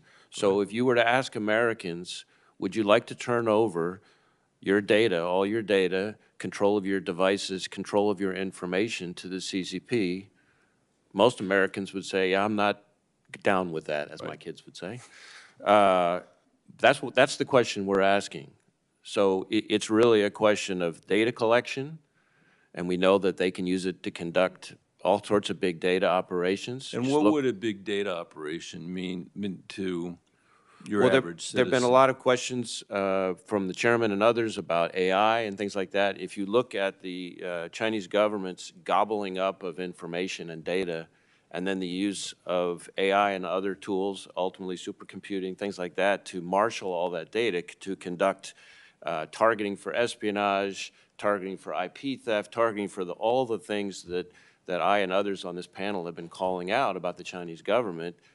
Data is the coin of the realm. Those who have the best information have the power, and that's what that enables them to do. You just have to look at the Equifax hack, where they essentially stole the PII of half the population of the United States. And that's one Chinese government operation. So it's the control of the data to conduct all sorts of big data operations. It's the control of the recommendation algorithm, which allows them to conduct influence operations. It's the control of the software, which allows them to then have access to millions of devices. So you put all those three things together, and again, come back to the starting point, which is this is a tool that is ultimately within the control of the Chinese government, and to me, it screams out with national security concerns. My kids are about the same age as your kids, and what I would say is people ought to find a different platform. You know, the American people don't need to spend 3 weeks out of the year on a platform that's run out of Beijing for Beijing's purposes, and we can do a better job than that. I also just, while I have 1 second left, would say that I don't think the American people have had the kind of negotiation you were just talking about, even with our own big data platforms in the United States, our big social media platforms. We have not had a negotiation about our privacy rights. We've not had a negotiation about whether your kids or my kids should have the benefit of the economics of their identities, or whether Mark Zuckerberg should have the benefit of the economics of their identities. And I think, Mr. Chairman, that's something that this committee, I mean, it's not exactly what we're working on, but I think it's a related topic that is important for us to think about. I agree with you. I agree with you. Senator Moran. Chairman, thank you. Maybe to follow along with what the conversation was between Director Wray and Senator from Colorado. For most of my time in the Senate, I've been working to try to get data privacy legislation through the Congress. We have failed. We get this close, we get very close, and then issues of private right of action become a barrier between Republicans and Democrats. I just would make the public offer to any Democrat and any Republican that wants to work to get us to the point that we've been unable to be at. I am still ready, able, and willing to try to accomplish that. And I was going to ask Director, maybe the FBI director has answered this question, but I was going to ask the CIA director, what does all this failure to have data privacy mean in the intelligence world? So when they collect, and I think Director Wray was talking about this, but what does it mean to American citizens and to our national security? Well, Senator, in terms of our national security, it obviously enables our adversaries' efforts at espionage as well. It enables them to steal intellectual property. It enables them to get access to sensitive technologies. It enables them to, spy on our citizens as well. So, it offers enormous opportunities, I think, for our adversaries. General Berrier, anything to add to that from a No, I concur with the Director of CIA. Thank you. And General Berrier, what level of urgency would you attach to the issues of shrinking U.S. leadership in key technology areas? It's one of the reasons I voted for the CHIPS Act. What would you identify as the challenges we face, and what can we accomplish in protecting our country if we will invest in greater levels of technical abilities? The ability to secure this technology keeps our adversaries from actually obtaining the kinds of kit that they need to develop their most advanced weapon systems. So our ability to protect those chipsets, the ability to produce them in the United States of America is very, very important to keep those out of the hands of our adversaries. I have additional questions on this line, but I think in the public setting, this is something I want Americans to know. I think it's our natural instinct to believe we are the best at everything. And we can be, and in many instances we are, but it's a different world than the one I grew up in which we absolutely were. Tell me, again, maybe anyone can answer this question, but the differences in advancements that China is making in advanced manufacturing and automation, and maybe to you, General, the military consequences if we fail to advance our emerging technology capabilities. Senator, I would say that the Chinese are advancing very, very rapidly in every warfighting domain that exists, whether that's space, cyber, air and air defense, ground combat, command and control, cyber. They are making very, very rapid advances, and the Defense Intelligence Agency is taking note of that and watching it very carefully. We talked a bit about our neighbor to the south, a little bit further south in Latin America. Many countries in Latin America have elected leftist governments. What are the extent of the inroads that our adversaries have made in those countries which have been traditionally friendly to the United States? What's the difference in today's world in Latin America? I think there's a broad trend that some of our adversaries take advantage of. I mean, we see this when we were talking about technology, whether it's, completing deals involving Huawei or ZTE or 5G, which, as we've all been discussing, enable access to data. It's something we remind, countries with whom we deal in Latin America all the time of the risks of doing that, especially with regard to the People's Republic of China, their economic relationships that can add to corruption in those countries, that can make them kind of one-dimensional economies, more and more dependent on the export of commodities to China, incur debts which will complicate their own economic growth sustainably over time as well. And certainly adversarial intelligence services try to erode our influence, in a lot of those countries as well. So it's a real challenge as well. In some places like Colombia, where we've had longstanding relationships in fighting narcotics and in, supporting the progress of those countries economically and politically, I think we're still able to sustain, a lot of the cooperation we've built up over the last 20 years or so. So we just have to work hard at it, relationship by relationship.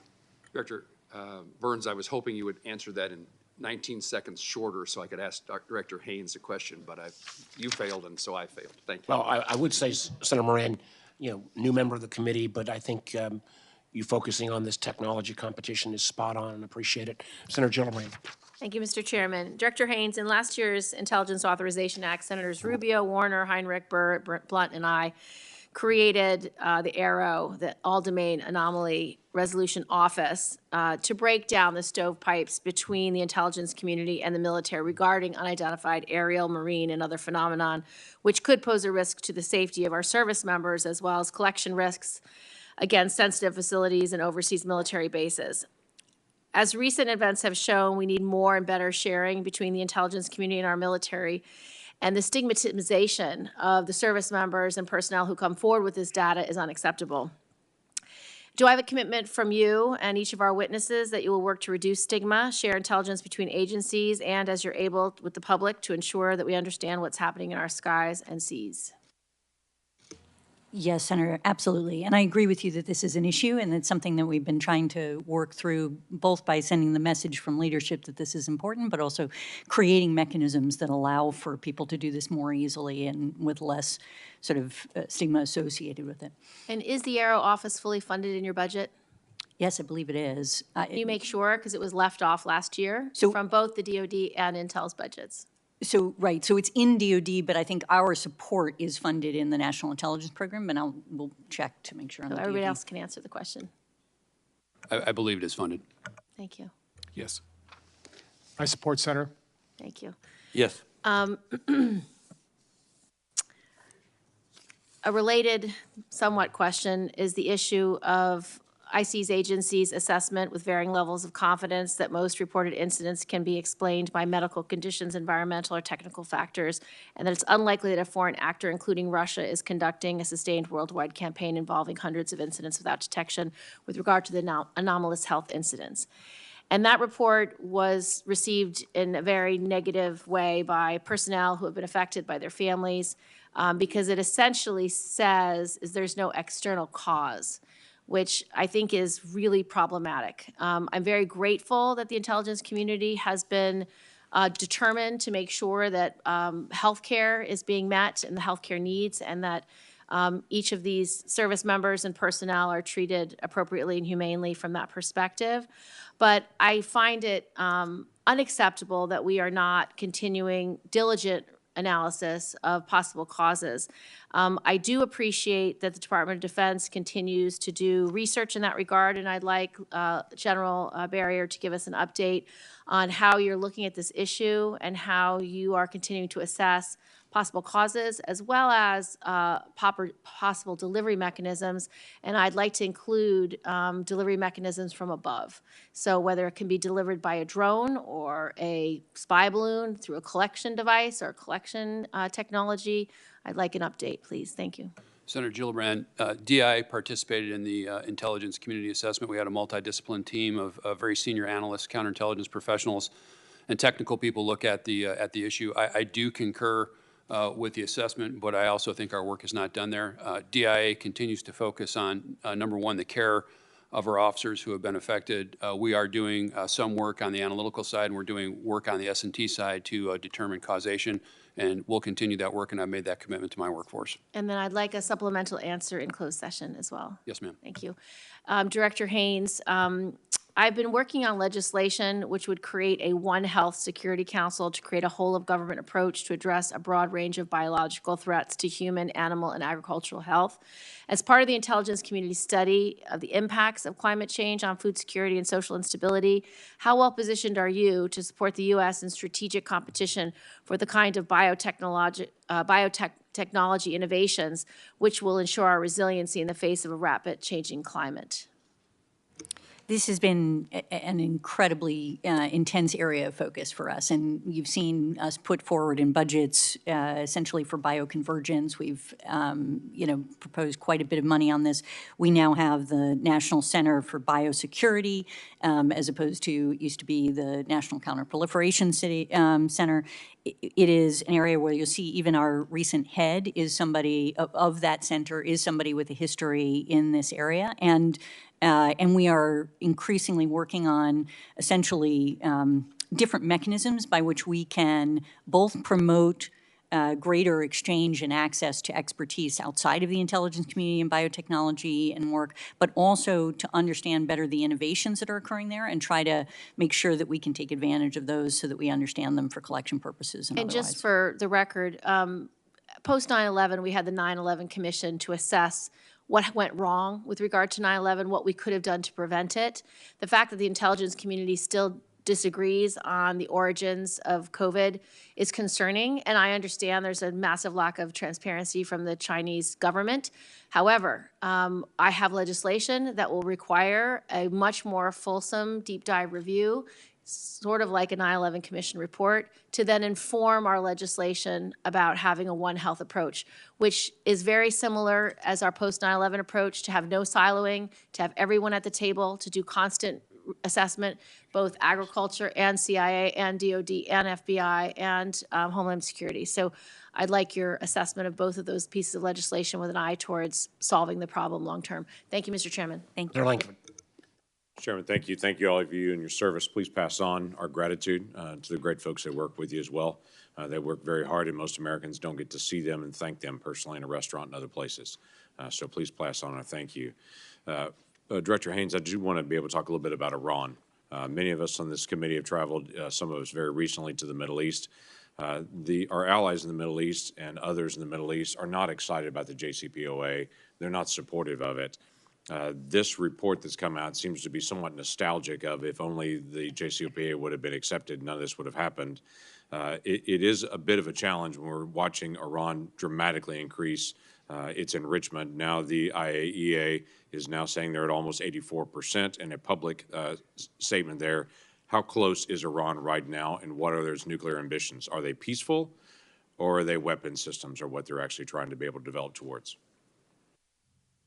Thank you, Senator. We should obviously take this up further in closed session. I mean, I think we continue to have concerns. You've seen the report and the indication that that they are moving closer without a decision at this stage to pursue is our assessment, but nevertheless, getting very concerningly close.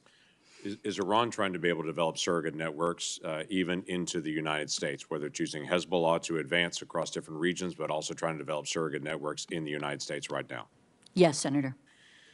Is the Islamic Revolutionary Guard, they have noted that they are trying to assassinate, for lack of a better term, some American former officials and have put out a list on that. My question for you and for Director Wray is, how are we handling that, and are we providing the adequate level of both information and security to those former American officials that have been specifically named by the RGC as on their target list for assassination? Well, I'll start. There's obviously more we could talk about in closed session, but this is a threat stream that I talk about with my folks, my team, several times a week, which gives you a measure of what a priority is. And we are certainly engaged in the ways that you would expect with the individuals who are potentially targeted in terms of duties to warn and that sort of thing. And security varies for different individuals depending on the situation, and we're not the ones that provide the security, but we give them information that helps shape their approach to security. Great, thank you. Let me follow up on this. Director Wray, there's a piece that came out recently out of the Richmond office that you have then come back and said, oops, that should have never gone out.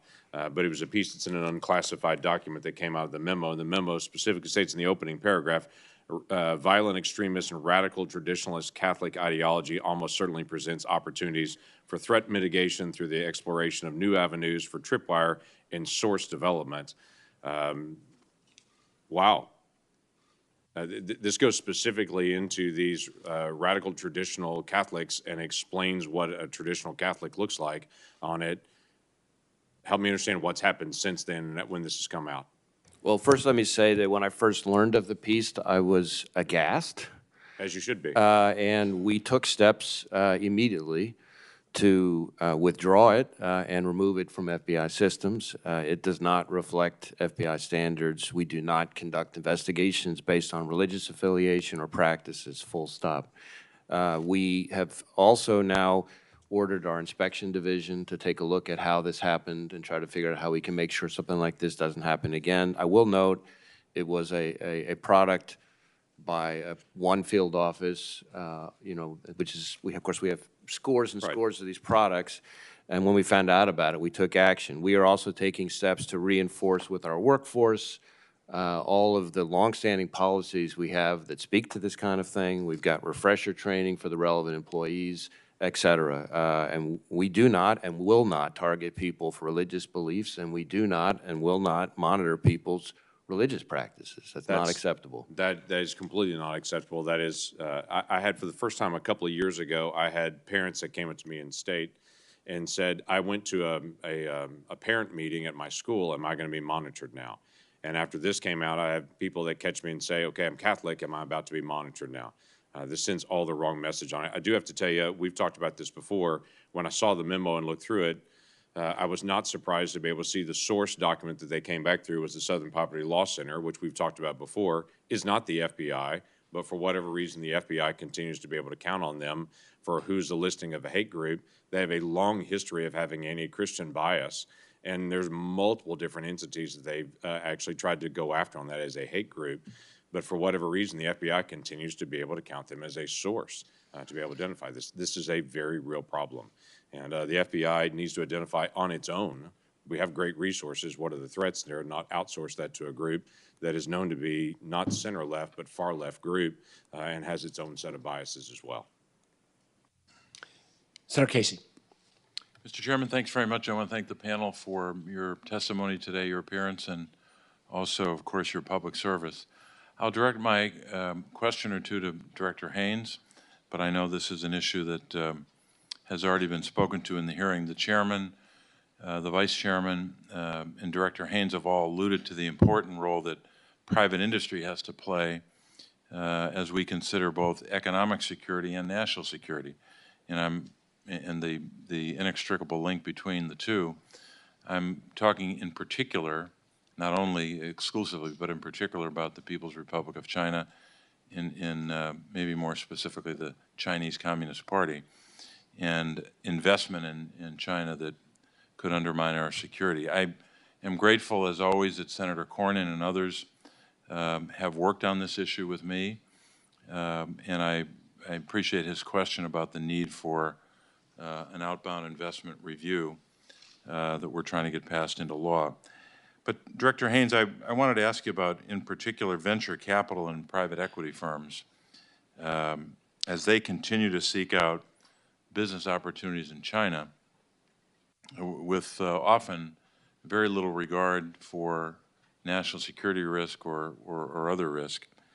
Can you explain both the national security risks as well as the economic security risks that are relevant when it comes to the business deals between those kinds of firms and the People's Republic of China? Yeah, absolutely, Senator. I'll do my best, and others may have something to add on this too. I mean, I think China obviously is focused, as we've been talking about, on critical foundational technologies that it believes will create a sort of disproportionate impact on their capacity for technological advantage, right? And we've talked about a number of these technologies: artificial intelligence, quantum computing, high performance computing, all of these different areas, semiconductors, et cetera. That is something that we're in competition with China. China, when they are approaching this, have historically, as we've indicated, not just receive, like if you know, a company in the United States or in an allied country has a you know, has an office in Beijing or opens a plant or does other things, China has laws that allow them to get access to information and other things that they have there, and that provides them with an opportunity to basically force those companies to provide information that can be helpful to their intellectual property extension and to ultimately, you know, advance their own competitiveness in this area.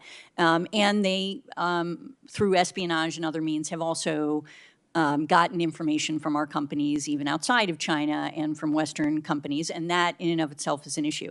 In addition, we see that they are trying to create control over global supply chains. And what we've been discussing in this hearing in the context of a variety of technology areas, such as rare earth elements or other places where we know that, you know, or semiconductors, and the CHIPS Act is a kind of a response to this, right?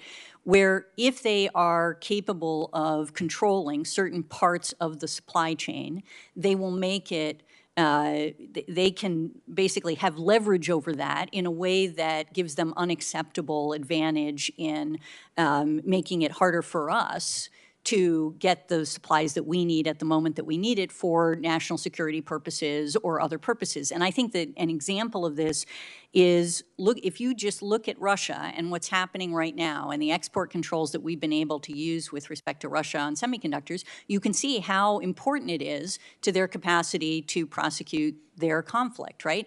And we don't want in the United States to be subject to that kind of a concern where, in fact, you know, China would be able to prevent us from getting material that's necessary to our national defense or to our capacity. So these are among the challenges that we see for essentially supporting business in China on these sort of key foundational areas where they can get information that's of need. So it's not in everything, and it's not suggesting that there can't be any, you know, economic relationship, obviously, but I think we just have to be especially conscious of this, and we're trying to educate both our policymakers and the public on these issues. I know I'm almost out of time. Just want to follow up on that for you or anyone else that wants to make a quick comment. Are there sectors about which you're most concerned, purely for setting aside economic security, purely from a national security point of view? Are there sectors about which you're most concerned?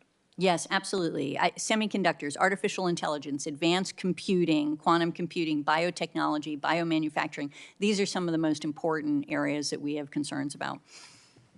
Thank you, Senator Thank you, Casey, Mr. for Chairman. again, raising those issues. And we've seen this play with venture firms and others, sometimes even using false fronts, which is gravely concerning. Senator Rounds. Thank you, Mr. Chairman. And once again, let me offer my thanks and appreciation to you and to all of the members of your different services for how they contribute to our security. In Director Haynes's original comments, her early comments, she clearly discussed, or at least suggested strongly, the need for the reauthorization of the FISA Section 702. And I think sometimes we talk in terms of codes and so forth, and we don't provide the opportunity for the American public to actually understand what this is. And I'm going to ask General Nakasone, because I've heard him in the past very eloquently share what Section 702 does. And in this open setting, I'd really like Director Nakasone to be able to share a little bit about what 702 really is and the reason why it is so important that we reauthorize 702. Senator, 702 allows the U.S. intelligence community to collect communications of foreigners operating outside the United States that utilize U.S. infrastructure and services. Now, why is that important? It's important because if you think about what we've been able to do as authority since 2008, first of all, provide and shine a light on what our adversaries are doing. What's Iran doing? What's China doing? What's Russia doing? What's North Korea doing in all parts of the world? Secondly, disrupting. But if I could, that's because they're using platforms that have a nexus to our communication systems within the United States? That's correct. But they're doing it from outside of the United States, and it is not necessarily connected with someone from within the United States. They're simply using the platform because it's easy. Right. Again, I think those are the two really important points. Non-U.S. person that's foreigner and it's outside the United States. The second piece is that we have built up and I think have done a very effective job of ensuring not only national security, but the security and rights and civil liberties of our citizens. Those things are not an either or. It's an and statement, and we've been able to do that with internal compliance and external compliance. And I want to go into that a little bit. Could you explain the reverse targeting prohibition and specifically what it prevents the government from doing? So if one of our analysts in the U.S. intelligence community says, hey, I want to be able to get to someone in the United States, but I'll go ahead and just target this person outside the United States as a way around it. We do not allow that. In fact, we check that very, very carefully. It's audited. It's double-checked and triple-checked. It's interesting. When we make a mistake, we investigate, we mitigate, and then we report on it. That's the type of attention we pay to this authority. Thank you. And then there's also been a concern about what is known as incidental collection. Could you explain what is meant by incidental collection and why it's important to our national security? Senator, a lot of times when foreigners are operating outside the United States and they are conducting their communications, they may reference someone in the United States. If they do in their communications, we have very, very specific ways that we minimize and be able to hide that type of data. So that is, again, the importance of us being able to, again, the national security piece and the protection of civil liberties and privacy. Thank you. Director Wray, would you have anything to comment with regard to the need for 702? So it is absolutely essential to our ability to protect Americans, to protect victims here from foreign threats. And that's the FBI's lens into it. And I would say, to pick up on a point that General Nakasone made, that we take very seriously our role as stewards of these important authorities. And we have, I know concerns have been raised about compliance, understandably so. And we have made extensive changes over the past few years to address the root causes and to fix compliance issues. We've stood up a whole new Office of Internal Audit that's focused specifically on FISA compliance. We've made massive changes to our database systems to prevent inadvertent 702 queries. We've enhanced training. We've implemented new oversight and pre-approvals. And all of the reports that this committee and the public have seen about some of those issues all predate those important reforms. And I look forward to being able to share the impact of those reforms, as well as our focus on our trying to make sure people are using the authority in a surgical and judicious way, which is why I'm very pleased to be able to share with the committee today, publicly, for the first time, that we saw in 2022 a 93% year-over-year drop in U.S. person queries. 93% drop. And that's not an aberration. It's about an 85% drop if you compare it to 2020.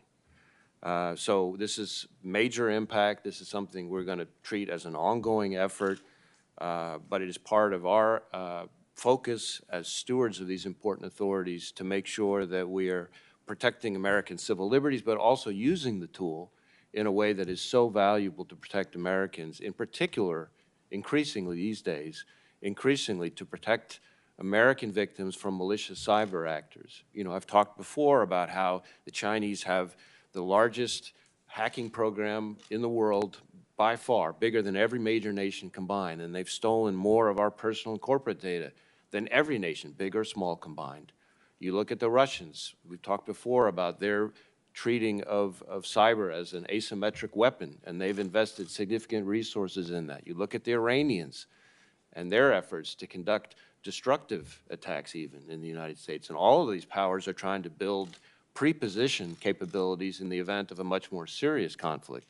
702 is what enables the FBI to get to victims, to warn them, to take steps to mitigate those cyber threats. And there's a lot more that we could talk about in closed session, but it's an incredibly valuable tool to protect Americans, especially as you look out over the next 5 years in terms of the threats we're going to face with great powers, with cyber, and unfortunately, to picking up on some of the questions that were asked earlier, from foreign terrorist organizations again.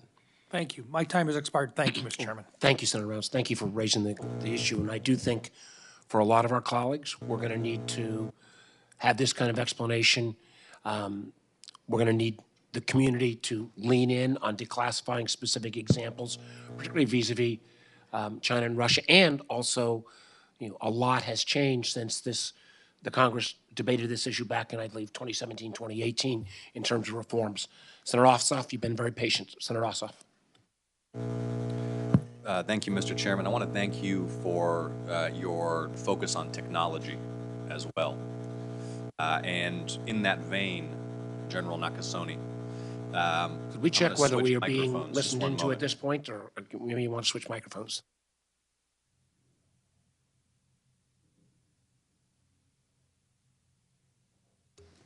Mr. Chairman, we should probably get that looked at. Maybe General Nakasone can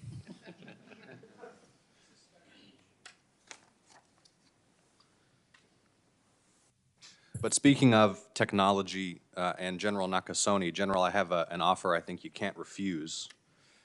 You have, of course, tremendous assets and personnel in Georgia, NSA Georgia, the Cyber Center for Excellence at Fort Gordon, just around the corner from Augusta University's Cyber Center as well, an academic resource there. And I would like to invite you to join me, and perhaps we can get some barbecue and pecan pie as well, to visit with your personnel at NSA Georgia and/or at the Georgia Tech Research Institute, which, based in Atlanta but with facilities across the country, is conducting much of the advanced research consistent with the chairman's commitment to technology as a key frontier in our national security. So will you join me in Georgia, General? I will, Senator. Looking forward to that and appreciate the commitment. Speaking of Georgia, Director Haines, the assessment warns, quote, Russia is particularly focused on improving its ability to target critical infrastructure, including underwater cables, and that, quote, the PLA Navy and Air Force already are the largest in the region, meaning the Indo-Pacific region, and continue to field advanced platforms that improve China's ability to try to establish air superiority and project power beyond the first island chain. The assessment doesn't make explicit mention of the submarine domain. But during the Navy's posture hearing last year before Vasasc, the CNO testified that submarines are the highest demand capability in both Indo-PACOM and EUCOM. We have the Kings Bay submarine base in Georgia. I want to ask you first, do you share our military's assessment that the undersea domain is critical and one in which we presently enjoy unique advantages? Yes, absolutely. And so what I want to ask you to work with my office on is, if and as the Navy considers activities at Kings Bay and some of the emerging capabilities and technologies in the undersea domain and their potential presence or augmentation at Kings Bay, that you'll work with me to determine how the intelligence community can provide intelligence support to those efforts. Will you work with my office on that, Director? Yes, absolutely, Senator. Thank you. Remaining focused on Georgia, we have the third busiest deep water port in the country, and Director Wray, as a Georgian, you know this. Ports are critical infrastructure, yes? Absolutely. And there are threats to our ports and threats that move through our ports. We've seen foreign intelligence services try to infiltrate, according to public reporting in the Wall Street Journal, for example, intelligence gathering equipment through U.S. ports. There's a risk of drug trafficking through U.S. ports, human trafficking through U.S. ports. Director Wray, I'd like to ask you to redouble a commitment you've made to me in the past to ensure that the FBI is fully focused on protecting the Port of Savannah and other seaports across the country. We're very focused on port security. I haven't forgotten our previous conversations on the subject, both in Savannah, but also in places like Norfolk and other significant ports around the United States. And certainly, a lot of the comments that occurred earlier about other technologies and the Chinese government's ability to advance their agenda at our expense apply in spades to ports and port technology and port services. So speaking of ports and critical infrastructure, I'd like to hear from you on this, Director Wray, and then also from Director Haines. Director Wray, what are the capabilities that you lack that require the DHS Office of Intelligence and Analysis to undertake its own with respect to the protection of, for example, ports or other critical infrastructure? And Director Haines, so you can contemplate it for a moment before I come to you, the question I'm going to ask you is why we require an independent intelligence office at the Department of Homeland Security and why the FBI can't do that work. Go ahead, Director.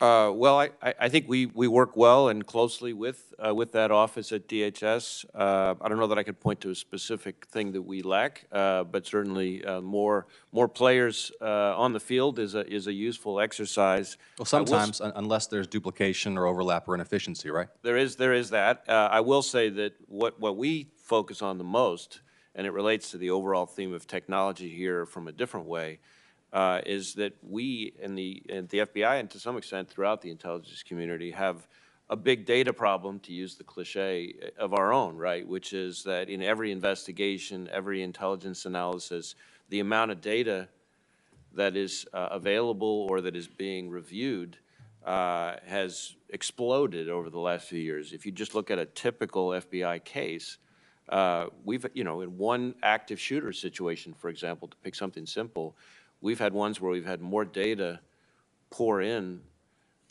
than the entire Library of Congress in just one investigation. So the ability to have tools and people who can get through that data as quickly as possible to figure out the important leads, to marshal that data, whether that's AI, whether that's data analysts, all those sorts of things become incredibly important to this community's ability to marshal the data and to inform the people who need to be informed. With the chairman's permission, could Director Haines answer my question as well, Mr. Chairman? Thank you. Thank you, Senator. There are a number of missions that DHS and FBI have in relation to domestic intelligence work that's being done across the nation, where they're really taking the lead. And, you know, when you look at, for example, cybersecurity issues related to critical infrastructure in the United States, you know, CISA within DHS obviously has an incredibly important role to play, as does the FBI in working with the private sector and with others on these contexts. And the advantage, I think, of having intel elements, for example, in both the FBI and at DHS is that they're able to work most closely under their, essentially with their agency and under those authorities to help to support effectively the mission that those agencies are taking. Does that make sense? Thank you, Director. We'll follow up. Thank you. Thank you. We're through the first round. I've checked with Senator Collins, Senator King. They're prepared to move to the classified section. Senator Rubio and I are. I think Senator Cotton and Senator Cornyn have one question each, and there's about 80 votes in on the second vote. I've not voted on the second vote, so we'll try to get through these next questions. We will then ask our witnesses to be able to exit the room first before the audience exits, and we will reconvene in our skiff here. Senator Cotton. Thank you. I want to return to the issue I addressed at first, which is politicization of analysis and resources. And that can happen by altering conclusions to fit a party line, but can also happen, as I stressed, in priorities and focus and resources. So, Director Haines, I want to return again to page 33 of the threat assessment, where you write, transnational, racially and ethnically motivated violent extremists continue to pose the most lethal threat to U.S. persons and interests. I just found that astonishing. I compared it to fentanyl, and you said you mean that in the context of terrorism, correct? So you'll agree with me that fentanyl is a more lethal threat to Americans than racially and ethnically motivated violent extremists? Yes, absolutely. But in the context of terrorism, your conclusion is that racially and ethnically motivated violent extremists are a more lethal threat to Americans than ISIS or Al-Qaeda or Hezbollah? Thank you. Yes, what we say in the piece, and it's under the category, essentially, so of global terrorism, right? So it goes through the different areas of global terrorism, including transnationally, racially, and ethnically motivated violent extremism. The fact that it is the most lethal threat for, with respect to U.S. persons is something that we actually stated, I think, over 2 years ago in another report as well that similarly laid out these different issues. And it simply is a question of how many people, how many U.S. persons are killed or wounded as a consequence of attacks. Director Burns, do you agree that racially and ethnically motivated violent extremists are a more lethal threat to Americans than ISIS or Al-Qaeda? Well, I agree with Senator, with what Director Haines just said, that if you measure this in terms of, you know, American lives lost or people who were wounded, I think those statistics bear that out. I mean, we obviously take extremely seriously the threat posed by groups like Al-Qaeda, ISIS, and Hezbollah as well. That's our job as a foreign intelligence service as well. I find this astonishing. Senator Cornyn. Just as the COVID exposed our vulnerability of our supply chains, I think the war in Ukraine has demonstrated the weakness of our industrial base when it comes to replenishing the weapons that we are supplying to the Ukrainians, which I'm all in favor of, and they're using them to good effect. But General Berrier, in World War II, we became the arsenal of democracy and saved Britain and Europe. But if we got involved in a shooting war in Asia, we would not be ready. And I just want to ask you in terms of an intelligence assessment, how much should we be concerned about our inability to replenish the weapons that we're supplying to Ukraine and the degradation of our defense industrial base? Senator, I do appreciate that question, but that's really a question, I think, for our policymakers and decision makers inside the Pentagon and the Department of Defense. Certainly, our readiness is crucial if we're tested by the People's Republic of China, and I'll leave it there. Well, we're coming to the close of this open hearing. I want to make two final comments. One, I know Senator Cotton raised this on his first round of questions, and I raised it in my opening comment.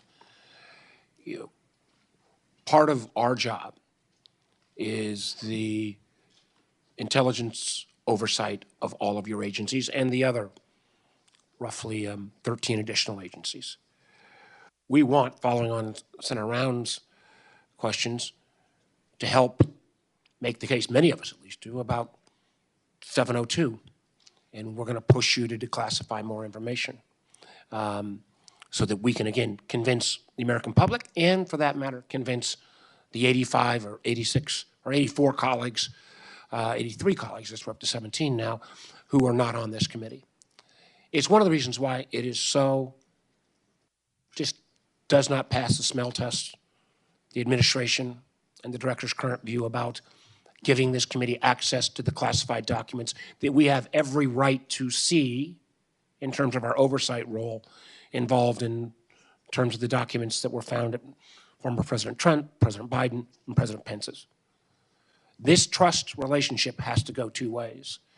And the absurdity of the position that somehow a special prosecution about mishandling of documents is more important than making sure that critical, top secret documents, that if that we get a chance to review those and that mitigation efforts have been taken, that is not the kind of collaboration, cooperation that we expect. And it will tie and restrain our ability to kind of make the kind of trusting relationship with the non-members of this committee on issues like 702. So I want to be loud and clear on that, and I can assure you there's not a member on this committee, doesn't matter on which side of the dais they sit, that doesn't believe that. Last point I want to make, and then I'll turn it over to Senator Rubio, is that we get to see you guys, and we get to see many of you who are sitting behind you at these sessions and these hearings. We all want to make sure, though, that there are literally thousands of men and women, the vast majority of which who have to work in secret, in many cases can't even tell their loved ones what they're doing, that we have your back. We appreciate what you do. We are a safer nation and a stronger nation because of the work of the men and women of the IC, and we look forward to continuing to support you in any way we can, but we really do want to make sure that message is relayed to those not only back at headquarters, but in many cases, the men and women who are deployed all around the world. Senator Rubio? To just echo the point the chairman just made, okay, on this issue of the documents. Let me just take a hypothetical. Well, let me start with this. Every agency of our government, right, they come here before Congress, have oversight committees, they have public hearings. Questions are asked. They have to answer them in public. People have to testify. The unique aspect of what your agencies do is, by necessity, it has to be in secret. Most of what you do has to be kept secret. That's the work of intelligence. So how do you conduct oversight over something like that? For a long time, there really wasn't any congressional oversight until the mid-1970s, when committees uncovered all kinds of situations involving the intelligence communities, actually almost destroyed the CIA. And the result is the creation of this committee and our counterpart in the House. And so basically, it comes down to a handful of members in the House and Senate who are entrusted with conducting oversight to ensure that not only is the intelligence agencies focused on the right things, but are doing it in a way that protects both civil liberties and our national security. Difficult balance. So now we come to, that's our role, and it's one we have to play very carefully, and one that's really important for the country, because we need what you do. But we also understand that left unsupervised, any agency at any time, especially ones with these extraordinary powers, can do things that are really troubling and end up actually threatening these agencies' ability to continue to work. Now, getting to these classified documents. I want to, just this hypothetical. If tomorrow I take a folder full of classified information, or anybody does, outside the building inappropriately, okay, for whatever reason, there's going to be an investigation.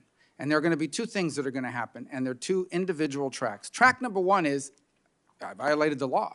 I potentially committed a crime, has been committed because information that's classified was removed from its proper setting.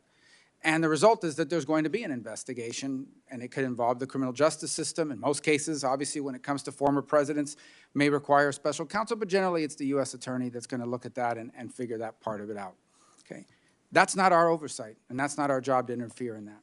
Separate from that is the job the intelligence agencies have of assessing, okay, this is the information that was stored inappropriately. Here is the risks to the country if that information was seen by someone who shouldn't have seen it, and here's what we are doing to mitigate against that risk.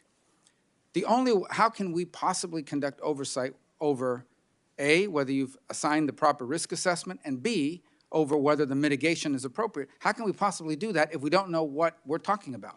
And that's really the situation that we're at right now. And that is that even though undoubtedly the information that was found in all three sites and so forth are things that we would have had access to, unless we can identify them, we can't begin to, A, opine over whether or not the risk assessment is accurate, and B, whether the mitigation that's been assigned is appropriate. We can't do our job. And a special counsel cannot have veto authority over Congress's ability to do its job. It just can't happen. It won't happen. And so it will change the nature of the relationship between this committee, which I think has been very cooperative. And I know we don't have a lot of competition in terms of cooperation, but very cooperative. And I'm very proud of the work this committee's done. And I don't want it to get to that, and it shouldn't get to that. But this is going to be addressed one way or the other. Amen. And with the recognition that I run a risk that other members will come back with one last question, James, you're going to get the last bite, but then once you're done with that question, appreciate, and I think I can speak for all of the members, we would all echo what all the members on both sides of the dais would agree with what Senator Rubio and I have just said. Senator Langford, last Chairman, question. I appreciate that. I know we're headed to closed session on just a couple of statements I want to be able to make in an open session format. One is I wanted to reiterate the whole issue of TikTok that's come up several times and just be able to make the comment. I think we'll all agree with this is not about TikTok. This is about any app, any electronics that are coming from China. That information goes back through China. So I don't want us to just zero in and just say this is just a TikTok thing, and if we can deal with TikTok, then it's solved. That's not true. There are other apps, there are other things that are coming out of China that are electronic that are doing the exact same thing, just in different areas. Just TikTok is kind of the big dog in this. It reminds me somewhat of our conversation several years ago on Kaspersky, when Kaspersky used to be the free virus software that you could get at Best Buy. What a great deal that you can get this free virus software that runs through Russia to be able to check your computer for viruses. We've all learned the lesson of that. I don't think we've learned the lesson on China, so I want to be able to reinforce that this is much bigger than just a TikTok issue, though they're the big dog. The second one is just the issue about what's happening on our southern border. There's some comments that are made in the public statement about this being a Western Hemisphere. Senator Cornyn and I were just at the border not long ago when we were in Yuma, Arizona. We looked through the listing there. At that particular week, as we were dealing with, there were more people from Uzbekistan that were coming across the border there than there were actually from El Salvador. When we were there, we actually walked up as the Border Patrol was arresting 2 Chinese nationals coming across, and we're fully aware we're dealing with more than 100 Russian nationals that are crossing our border every single month illegally. So my issue is here, this is a national security issue, as we've identified individuals crossing our southern border that the FBI has interdicted that are coming to assassinate former President Bush not long ago that came back out. So this is a bigger national security issue, and what I want to reiterate is this is not just an issue of push-pull factors in the Western Hemisphere. The openness of our border is also facilitating individuals that I would assume the FBI is not able to be able to keep tabs on, the Chinese nationals and Russian nationals and others that are coming into our country that are quote-unquote seeking asylum, but we don't know where they are in the country. Is that true or false on that? Yes, I certainly did not mean to suggest that the border is solely, related to the comment made about the Western Hemisphere in my opening remarks. I absolutely agree that there's national security issues with vetting folks who go across the border. We obviously participate in vetting in the intelligence community, and NCTC takes that role for my office and participates in trying to ensure that we can manage that. Director Wray, are you able to keep tabs on these individuals when they're coming in? Has that been assigned to you? We're not able to keep tabs on every single person who comes in, certainly. We have all sorts of investigations into certain people who get in, and we try to work very hard on both sides of the border to support DHS's efforts and to some extent our neighbors south of the border from preventing them from coming in. Thank you. Mr. Chairman, thank you. Thank you all again. Please take back our thanks to all the members. And I would again ask our audience, please, to allow our witnesses to leave first, and we will reconvene immediately after those of us who've not voted on the last vote. Thank you.